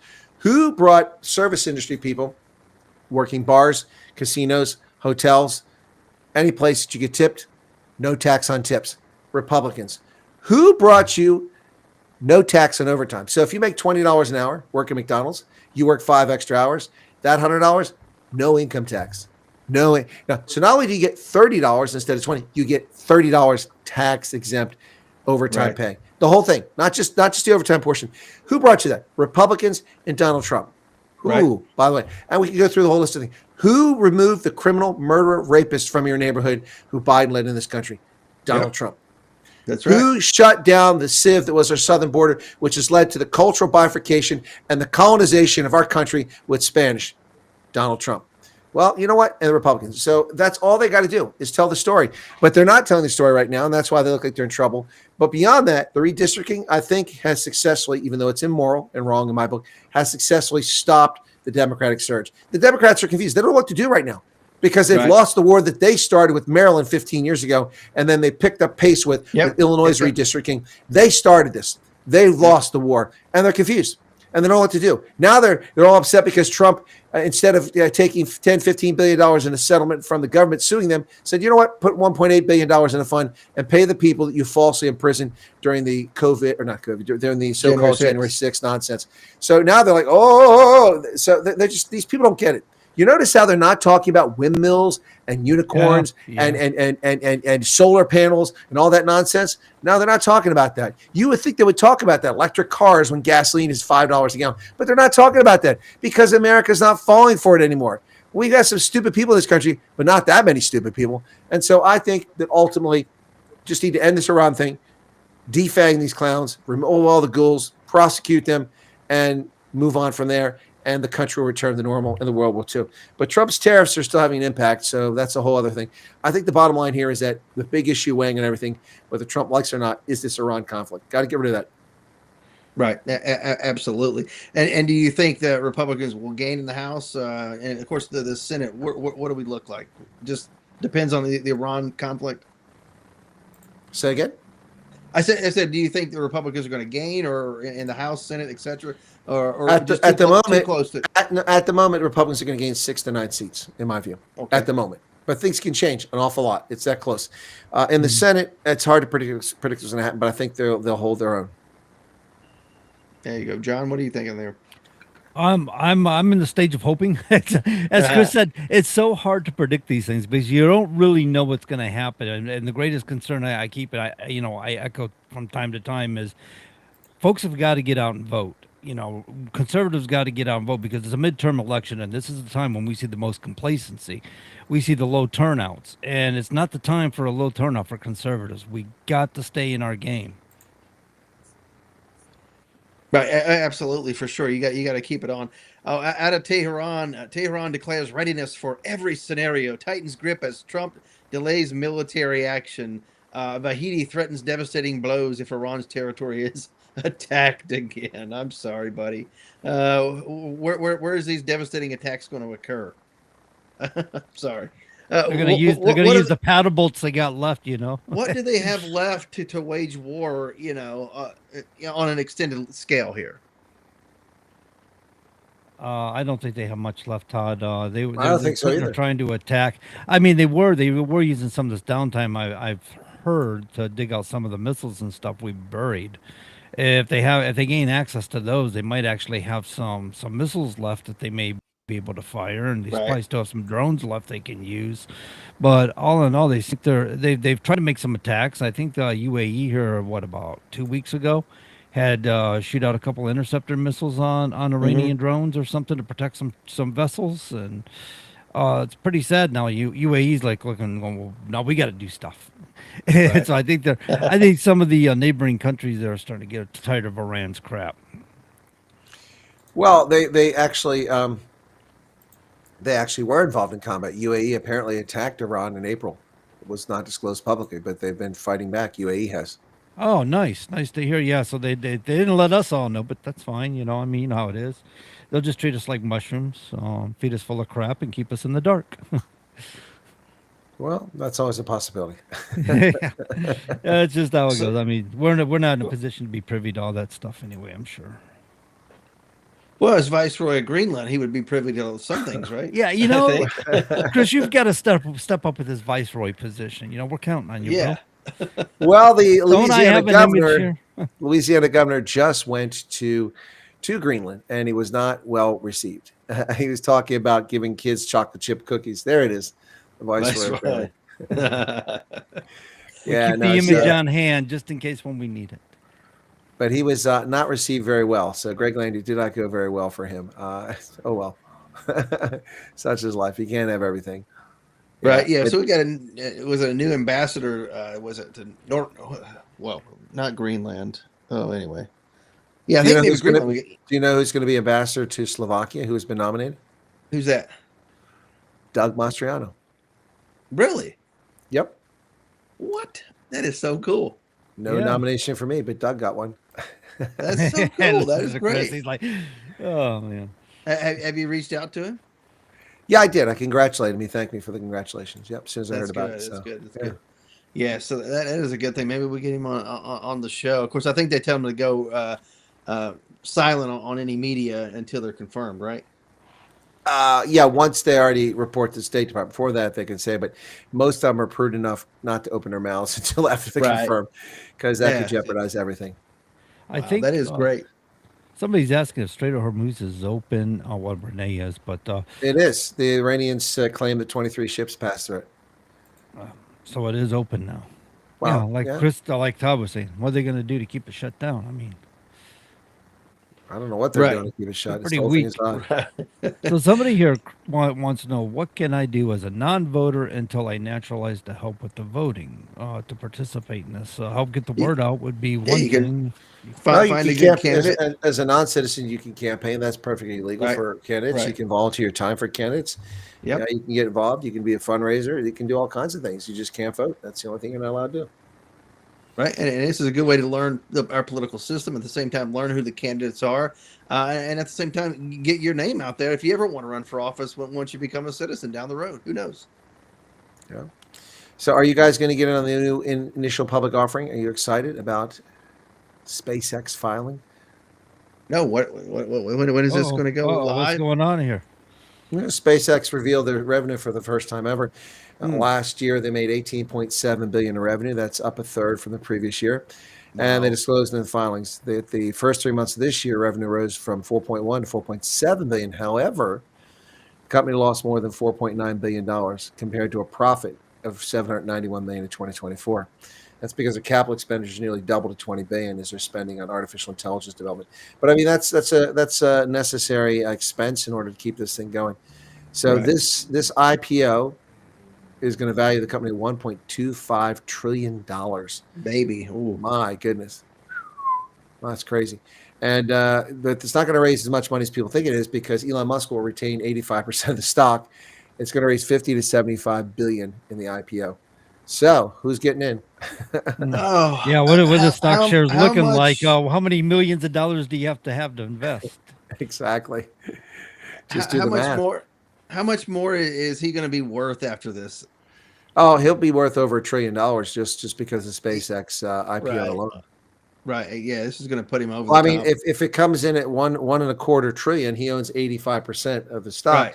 That means he's worth 850 billion just on 1 trillion. Then he's worth another 85, 160, 170, 170 on top of the 850. That's 970. That's $1 trillion. He's worth $1 trillion just on his SpaceX stocks alone. Never mind Tesla and the billions he's already worth in X and everything else. and Starlink. The guy's just minting money. And Brilliant. if you ask Elon Musk, he says, "I don't own anything, man. I got $59.62 in my bank account." It sounds a lot like Bernie Sanders. I got 2 pairs of underwear. I wash them out in the sink every evening just in case. Did you also see that former Cuban president, nonagenarian Raul Castro, has been indicted on murder and conspiracy charges for shooting down planes back in 1996? So we're not Yeah. done with the Castros yet. So what are they going to do? They're going to turn him over, or we're going to go down there and grab him? Oh, nothing's going to happen. But Cuba apparently wants to negotiate. They're terrified we're going to attack, so they want to negotiate now. Turn him over. That's the beautiful Yeah. thing about going into Venezuela and Iran. They've seen our activity and they go, "Wait, just instead of jumping on us, let's talk." Yeah. We grabbed the Venezuelan president out of his house, middle of the night. We executed like that. a rendition operation. I mean, like that. A I mean, it Wyatt was captured. Unbelievable. Boom. I think the only injuries were people falling on the aircraft carrier or something, right? A sprained ankle or something on a carrier deck, which happens every night anyway. Jumping up and down, on the deck. Yeah. I mean, on a carrier deck, people sprain their ankles at night anyway because you're walking out there, you're like, oh crap. So, yeah, I stubbed my toe earlier. Boy, that hurt. Right here in the house, not even on the carrier deck. Yeah, just stubbed my toe. Yeah, so Raul Castro, they're not done with him yet. They're going to go after him. But Cuba is talking about they want to talk now. And, it's funny because I think John was alluding to it. Interesting thing, one of the biggest sponsors of terrorism was Muammar Gaddafi. And Muammar Gaddafi was a thorn in America's side all the way up until, even though we bombed Saddam in 1986, all the way until we went into Iraq in 2003. And then he's like, oh, crap. You know what? He shut up quickly. And not only shut up, but he became one of the biggest sources of intelligence and breaking up terrorist networks. Where he sold all of his terror buddies down the road to the U.S. intelligence community, and we rounded them up quietly. We did operations to take them out or to capture them all over the planet, all because Gaddafi is like, I don't want the same fate befalling me. And the extradition of Nicolas Maduro is clearly sent a message to Cuban authorities like, well, we don't want to be getting that happen to us, have a little freaking, MH-60 helicopter showing up, late at night in whisper mode, conspiracy theory. Right. That was so cool in that movie. It was the conspiracy theory, and the helicopters, the silent helicopters can descend over the city of New York, and they zip line out. Yeah, I can hear Maduro now. We must be experiencing some wind. I can hear a faint whisper in the trees. Yeah, exactly. Mr. President, come with us. Boom, put this hood on. We got zip ties. Oh, no. Yeah, no, I mean, I'll never forget that movie, Mel Gibson, the conspiracy theories. Yeah, I remember that. That's one of the conspiracy theories, black helicopters. And what do we see? Black helicopters in whisper mode outside the building. Guys fast roping down to take them. Pretty funny stuff. Right? Oh, absolutely, for 100%. So Texas has orders Muslim University in Dallas to shut down because the name was closely related to Texas A&M, and in fact the university was called Tex A&M University at Dallas. Of course, they were confusing a lot of people. People were signing up for classes for the Muslim University not related to Texas A&M. So yeah, very sneaky. I mean, you talking about? Never mind. I won't make the joke, but very sneaky. Very sneaky. I mean, come on now. That's we've seen people get arrested by that's fraud, in my book. I mean, or very closely related to fraud. The federal trade, the FTC and stuff like that get arrested and fined for doing too much that's close to government's insignias and government colors and things like that. So people think they're doing business with the government, and so you're saying they're doing the same sort of thing, kind of acting somewhat fraudulent, using close symbolisms and names. So to confuse people, and I bet they give no refunds too, Todd. Right. Sure. For sure. Yeah. So what are some things that are happening up in New Hampshire that you've been focusing on, John, if anything? Well, I need to be focusing more. Definitely. I'm just getting into where I'm starting to look at some of these candidates and stuff. I want to start researching some of these candidates to see who's who, what's what, and how will I align with them. So I'm just getting that. Our primary is until September. So I got a little bit of time to take some time and look things up. There you go. So looks like somebody's burning out there on Main Street. Right. So what's going on Main Street? Somebody doing some donuts? I just heard an engine revving. Thought I heard some tires. They're celebrating the show. That's what I'm hearing, right? Yeah, that's what I think it is. Hey, we haven't had the horn honk in a long time. We've got to drive by. It's not that active today, but somebody should come by, right? Yeah, if you're driving by and you hear the show, definitely honk the horn. Right, absolutely. Yeah, I'm reading a few articles here about Tuberville, and of course his victory. Like, just I guess the Trump touch was the golden touch down there, right? Or will be, I guess, for him. I'm not sure what you're talking about. No, with Tuberville, a Trump endorsement would just. That's it. Oh, he didn't need a Trump endorsement. He's a Trump ally. People are gonna, they love Tommy Tuberville. He's a legend. Yeah, that guy's nothing. It's like the guy who used to coach Nebraska. The guy's a legend. He can get away with anything he wanted. Right, right. Yeah. Unfortunately, legends don't always get away with everything. Look what they did to Joe Paterno. Joe Oh, Paterno, right. they tarnished his reputation because that creep that was on his staff, and they blamed him. Penn State took no responsibility for their own ignorance and ignoring that situation, allowing it to continue for years with the sexual abuse of Penn State players. It's a disgrace what they did to Joe Paterno. But I mean, he had some enemies, and they came after him. But what a great reputation! What an incredible football coach too. Right. Yeah, I watched the HBO, I think, mini series about that. It was kind of interesting. And of course, yeah, like you said, they blindsided him for sure. Oh, absolutely. It's a shame. Turner was an incredible coach, but his legacy now is mixed because of Penn State's failure to back him up when they were. If anybody was complicit, it was them. Yeah. Right. He died from lung cancer. Ugh, that's a tough way to go. Yep. Oh, absolutely, for sure. Yeah. So what are some things you've been focusing on there, Colonel, in PA? Anything in particular outside of the elections? No, we're going to see Stacey Garrity, the state treasurer, run against Josh Shapiro in the fall. He's running for governor again, and what a disgraceful governor he has been. We'll see if Stacey Garrity can pick up the votes, but I don't think she's going to, just knowing Pennsylvania, because there'll probably be a heavy turnout in the Democratic-leaning Philadelphia, Pittsburgh metropolitan areas, which will carry him to victory, and maybe even Harrisburg. But this is a man who failed to uphold the rule of law as the Attorney General of Pennsylvania, who participated in the election fraud that took place, who participated in the COVID scam fraud that took place under his predecessor, Tom Wolf. He doesn't deserve to be governor. And they actually talk about him as a potential candidate to be president for the Democratic Party. And I hope the Democrats do put him up because he can't win. And the reason he's not going to win is that has no bearing on me. I would vote for him, but he's Jewish. And America's not going to elect a Jewish president. It's not going to happen anytime soon.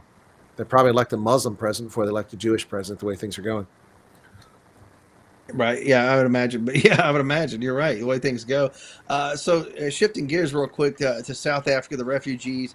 Any new updates or anything? Any new stories that are out there? Any thoughts?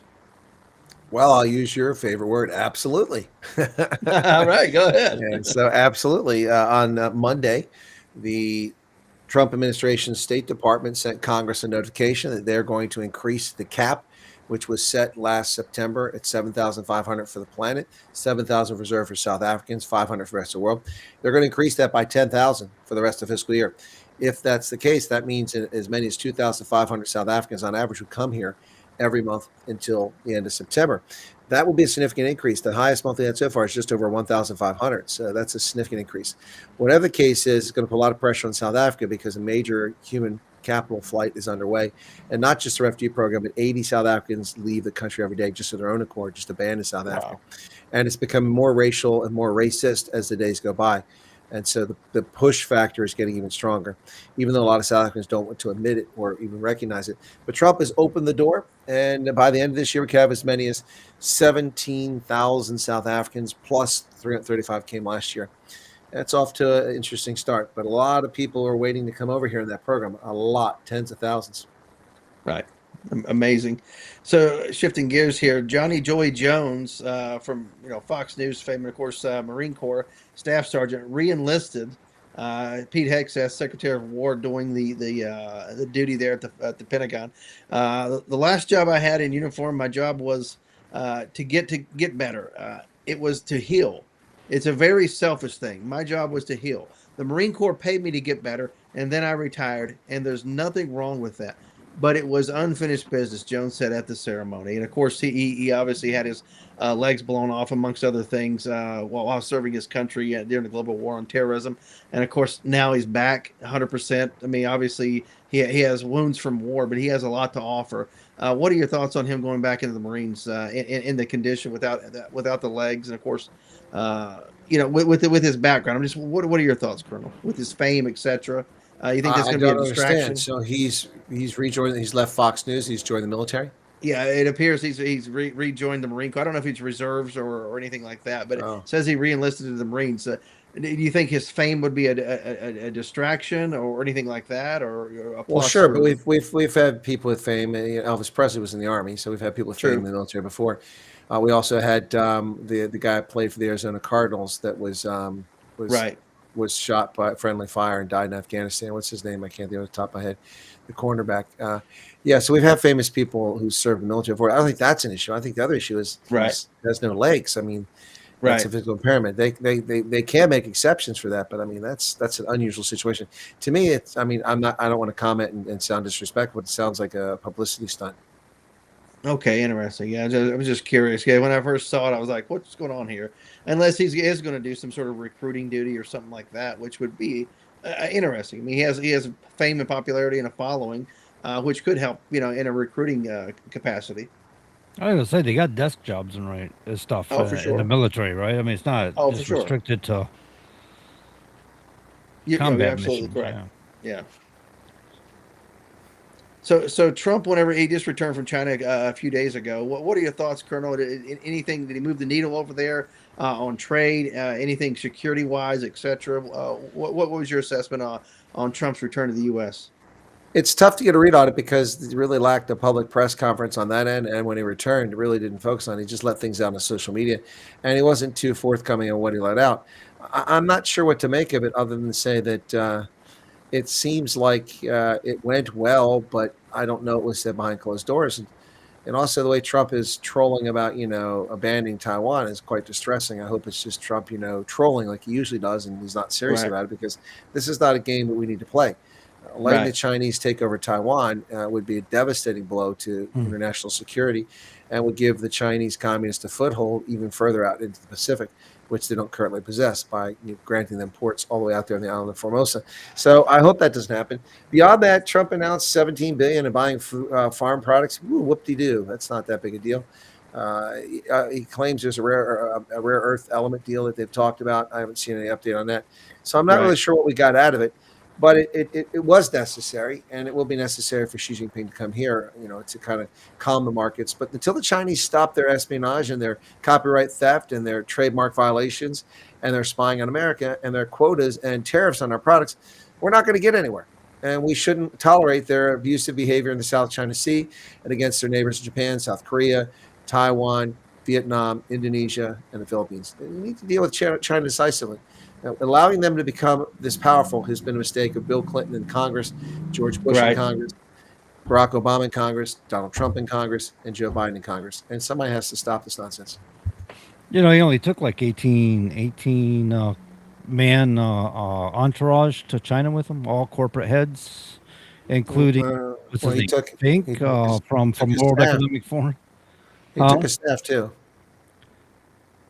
Yeah, he had a big staff, and of course, Secretary of State was with him as well. I don't think the SecDef was with him, but the Secretary of State was with him for sure, because they had a lot of different meetings going on with Secretary of State and the President. Were kind of hitting a lot of rooms, from what I heard.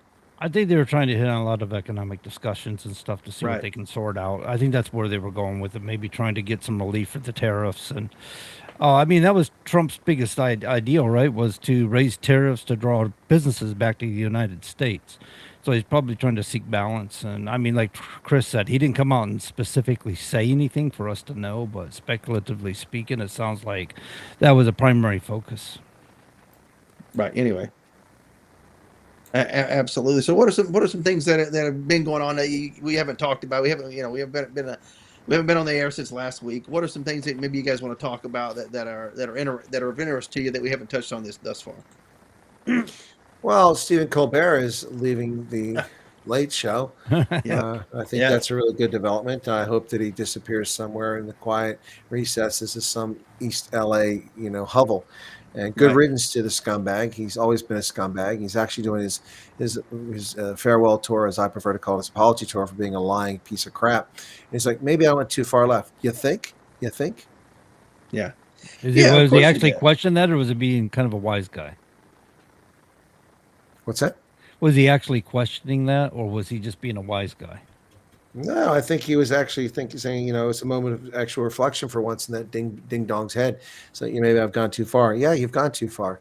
One of the viewers said that Charles Bronson is the only actor served with honor. Well, that's not actually true. Jimmy Stewart was a general.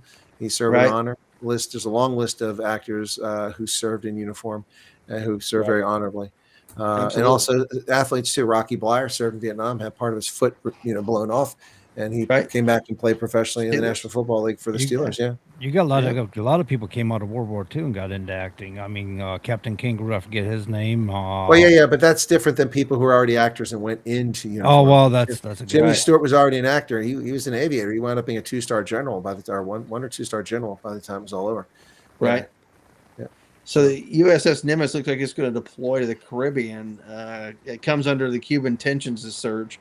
What are your thoughts on the carrier group going down there to near Cuba, Colonel? Well, I think that's back to the point that Cubans now want to negotiate. Right. Yeah. Why do they want to negotiate? Because they're terrified we're going to invade. And why? Because we went after Nicolas Maduro. Nothing is off the maps, nothing is off the table. So he was a brigadier general. Sorry, Jimmy Stewart. I just double checked. Right. Yeah, it wasn't 2-star. Yeah, and he fought in Europe. He flew, and they didn't want him to fly, but he did. Yeah. So there are plenty of guys there. But he was already an actor when he joined the military, and he commanded the 703rd Bombardment Squadron in the second. And he also was in Vietnam. Also fought in Vietnam. People forget that he was in a reserve component after the war. Yep, Jimmy Stewart. Yep, what a guy. What a guy. Went to Princeton of all places. Had a very British name, James Maitland Stewart. Yes. Merry Christmas, movie house. Yeah. And he was from Pennsylvania. That's right. Yeah. I love it. Jimmy Love it. So do you think Cuba could in maybe our lifetime, actually become free, have elections, have trade with the U.S.? I don't know, maybe become a territory again. We'll see. What's maybe the pathway for Cuba and the people there that have suffered for decades upon decades? What can we hope? Well, we can hope that the communists go, but I wouldn't hold my breath on that. If the communists go, Cuba will flourish. Look, everybody forgets Cuba was the joint. In the 1940s and 50s, that's where people went. That was the high life, the casinos, the card games, the beaches, the ladies, all that stuff. Yeah, that was the place to go. It's kind of like Beirut up through the 70s was the playground of the wealthy and the famous and the rich in the Eastern Mediterranean. And then, of course, the Muslims ruined it with their terrorism there. And they destroyed what was a Christian country, largely turned into a Muslim enclave now, overwhelmingly. No, it's the same thing in Cuba. If the Cuban communists go, that country will. Here's one thing that's going to happen. I'll tell you this much: when the communists are gone, the United States will have cargo ship after cargo ship buying 1957 Chevys and all the vehicles that are in the streets of Cuba and bring them back to America. Right. They'll get them for a song and refurbish them because they're already operational, and we will have fleets of 1950s muscle cars on the roads of America, and collectors will pay tens of thousands of dollars for them. I guarantee that'll happen. Yeah, absolutely. They'll need cash down there for sure. And Cuba I know used lot to of be a Americans will hotspot, happy to man. invest. What's that? Go ahead.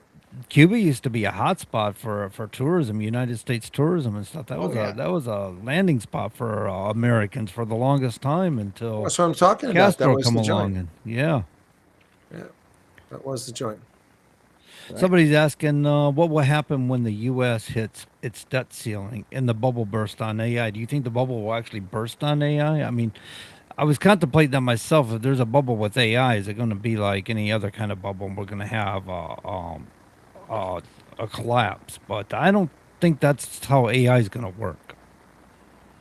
Well, yeah, everything, when people over speculate, there's no bubble in AI right now. It's actually underinvestment in AI, in my view.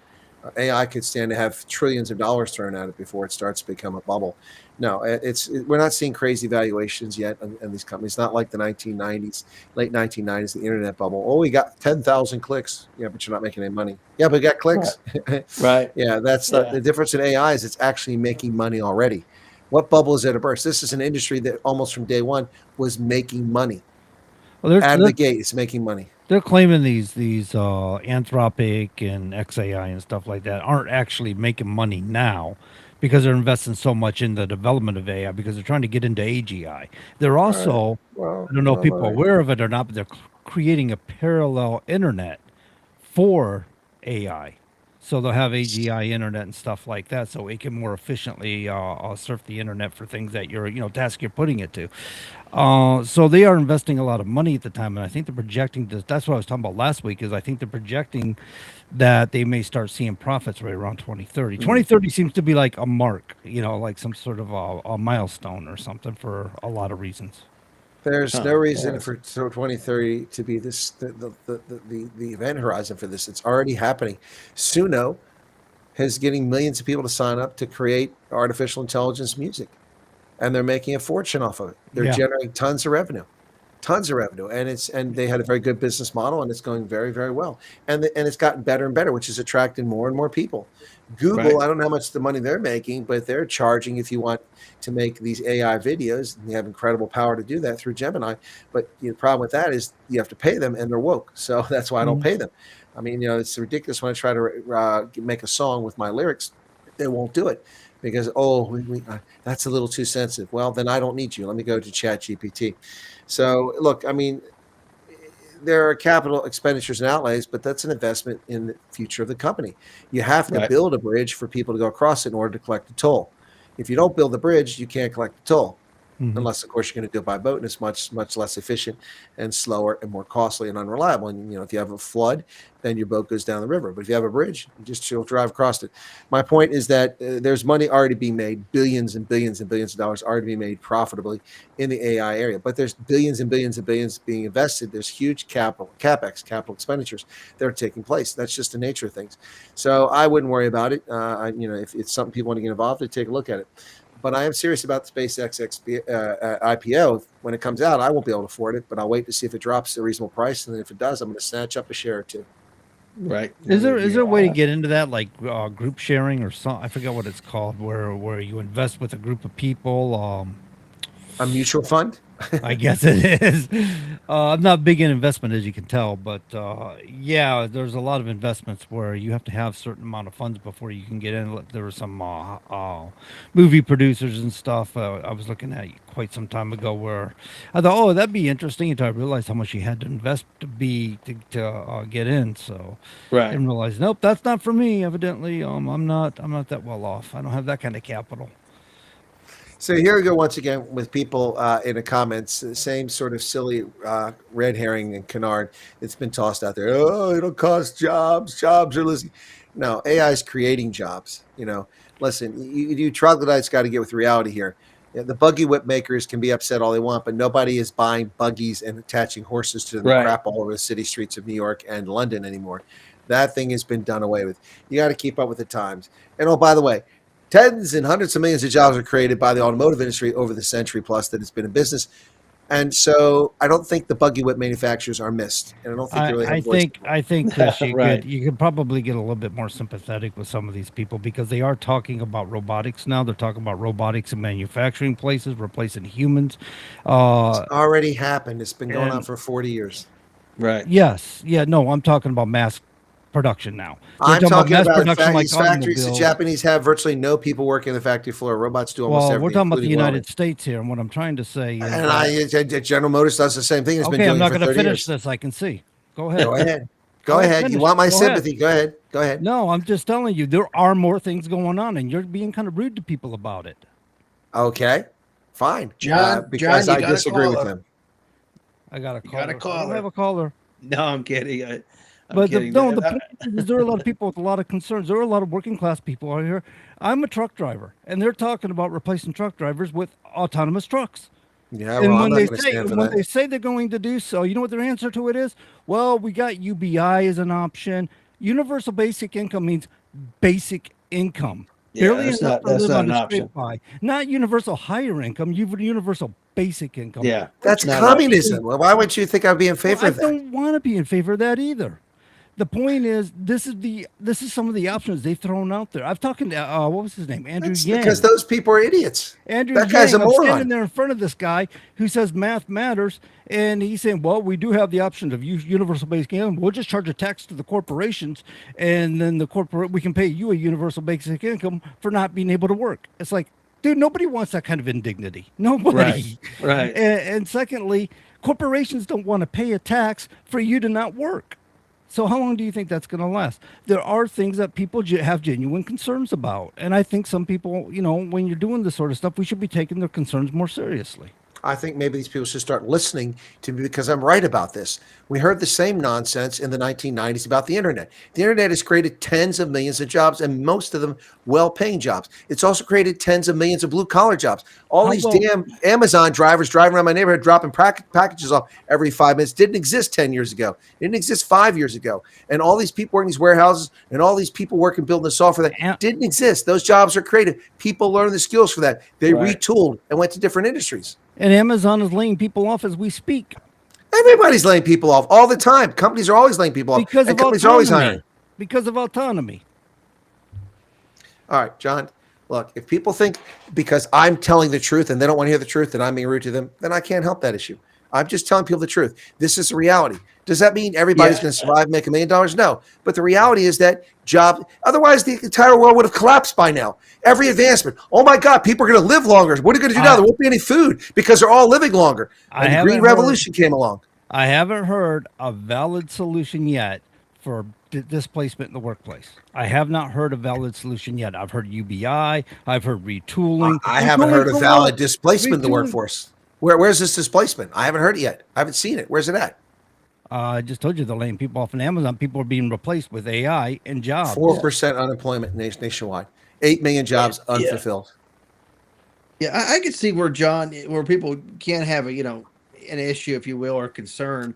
But at the same time, the colonel, is pointing out, historical markers of, people were always saying that, this is going to end this, like you said, the internet bubble, it's going to do this and this. Like you said, it created all sorts of jobs and the way we can sit here and connect tonight and have this radio show, is a result of all these things. I'm not saying but I can see where people can have concern, but at the same time, look at history and where it's actually pointed to the fact that new technologies creates more opportunities generally, and it improves the quality of life. Right, and people live longer and better. Right. The fact we can get all fat and just sit around and watch TV, I don't know. That's the good life. I have no idea, but I know there's a lot of human beings out there very concerned about their future, not certain where to go. I know there's a lot of young people out there that are very well concerned about where am I going to get educated. What are they doing about their future then? Are they sitting around moaning about it? Or are they taking the bull by the horns and taking responsibility for their future? I'm not sure what they're doing. I mean, I'm not a I don't know either, but I mean, that's hypothetical. I do hear it. I do hear from people that they're concerned. I do hear from other shows and stuff that there are young people talking about, what do I do in my future? How do I plan for my future? What kind of future do I have with the rising of technologies? And what the word is out there and what they're hearing is you don't really have much of a future because a lot of jobs are going to be sucked up by AI. Now, it might be a lot of just fear porn going out there because a lot of YouTubers that just want to get the clicks. Exactly. Mm-hmm. They're not citing any research. They're not citing any. Oh, robotics are taking jobs away. The robots have been building cars in the auto industry since the 1980s. They've been doing it since the 80s. Yeah, I know. And there's still 350,000 people in the automotive industry in Detroit, in Michigan, in that area alone. Never mind what's going on in Ontario. Look, the bottom line is this. Will people who work in manual labor jobs lose work? Many will. But most people don't want to be working manual labor jobs. They want something that's further up the food chain. So it depends how you want to look at this. The bottom line is that this stuff is coming. You can't stop it. So people being unhappy, people saying I'm rude by telling people the truth, I'm sorry. You know what? They can't handle the truth. This is the reality. Wake up and smell the coffee or get run over by the semi that's in the wrong lane. Because it's an AI, metaphors aren't working. Exactly, because it's an autonomously driven vehicle. Exactly, that's my point. I'm glad you guys got the point of that joke in the wrong lane. So, no, but look, I mean, people can be mad at me all they want. I'm sorry, I don't mean to hurt your feelings, but if it hurts your feelings, then you're not a serious person. This is real. It's happening. You can't stop it. It's like, look, I don't want to pick on a previous guest, but he doesn't want a data center. I appreciate why he doesn't want a data center there. He's right. It takes a ton of water. That's going to be a major problem for them. But you can't stop these data centers. They're coming up everywhere. And the places are well watered, that have abundant electricity, that have the space, They're going to be there, whether you like it or not. And that's the reality. That's the future. And those data centers don't just sit there and run all by themselves. And Skynet isn't running all that stuff. It isn't like watching, what's the movie, The Fifth Element with Bruce Willis. And you had Gary, what's his name there? He's sitting in his office and he breaks the glass. He has all these little machines. They've all got purpose now. See, look at this. Look at this. They clean it all up. Then he chokes on the cherry and he can't get out. So the priest has to clear the cherry. Yeah, that weird skull thing. Exactly. Yeah, it's like little oil for the motor oil that leaks out of his skull. Remember that? Yeah. Now Gary Oldman, that was hilarious. Yeah. But look, great. This is the reality. The sooner people accept that and come to grips with it and find a way to survive in the ecosystem, the better they'll be. That's why people who are paying attention to AI and people are paying attention to robotics and genetics. That's the next frontier. 10 years from now, medicine will be so much further advanced. Will we be replacing hips? Maybe you'll simply begin the injection to regrow your cartilage as a consequence of turning on a protein discovered through testing and using artificial intelligence to figure out which protein would work in human tissue without giving us cancer. This is what's coming. Our life, this is an amazing time to be alive. Instead of, being mad at Colonel Wyatt because he's telling you the truth, listen to Colonel Wyatt. He's trying to help you. Actually, you're talking about quantum computing when you're talking about advancements in medications and stuff. They're building quantum computers that they will be able to do 30,000 years of research in a matter of months, They'll be able to compute so fast. Yeah. Yeah, and think about this. If you like Star Trek, how those folks, live forever. People from the original series, whereas on the Next Generation is old guys. You know what I mean? Like because of technology, because of the advances in science, and it is amazing. Yeah, who knows? Thanks, Todd. I'm gonna be the guy who dies, and the next day go, Eureka! We finally figured it out. Don't wear a red shirt. Do not wear a red shirt. You'll be well. I will tell you this much. I will tell you this much. The communists shall not win. You little clowns that your universal basic income, you can take a road. Cuba is calling. Why don't you go there? This is a real country. We don't play those silly games. No, and all these little clowns in Congress that are loving communism, you're going to find that your life is short in Congress. I do grind my teeth. I hear UBI and I grind my teeth on that one. I'm like, this is just the whole concept of UBI to me is ridiculous. Look, it's like minimum wage. It's stupid. When you raise the minimum wage, you raise prices. Nobody's better off. Now they got to pay higher prices for everything. How do they gain anything? All you do is create inflation. You've increased stuff. The only way wages should go up is if you contribute more, if you're more proficient, more efficient, if your productivity is higher, if you contribute. Otherwise, your wages shouldn't go up because you're just fueling inflation. And it's self-defeating. But no, we got to have $15 minimum wage. No, you're not supposed to be working in a restaurant at 55. You should have developed another skill by then. All right, guys. All right, folks. We'll be back next week at 7 to 9 Eastern right here on WSMN 1590 AM, 95.3 FM. Until then, take care. God bless.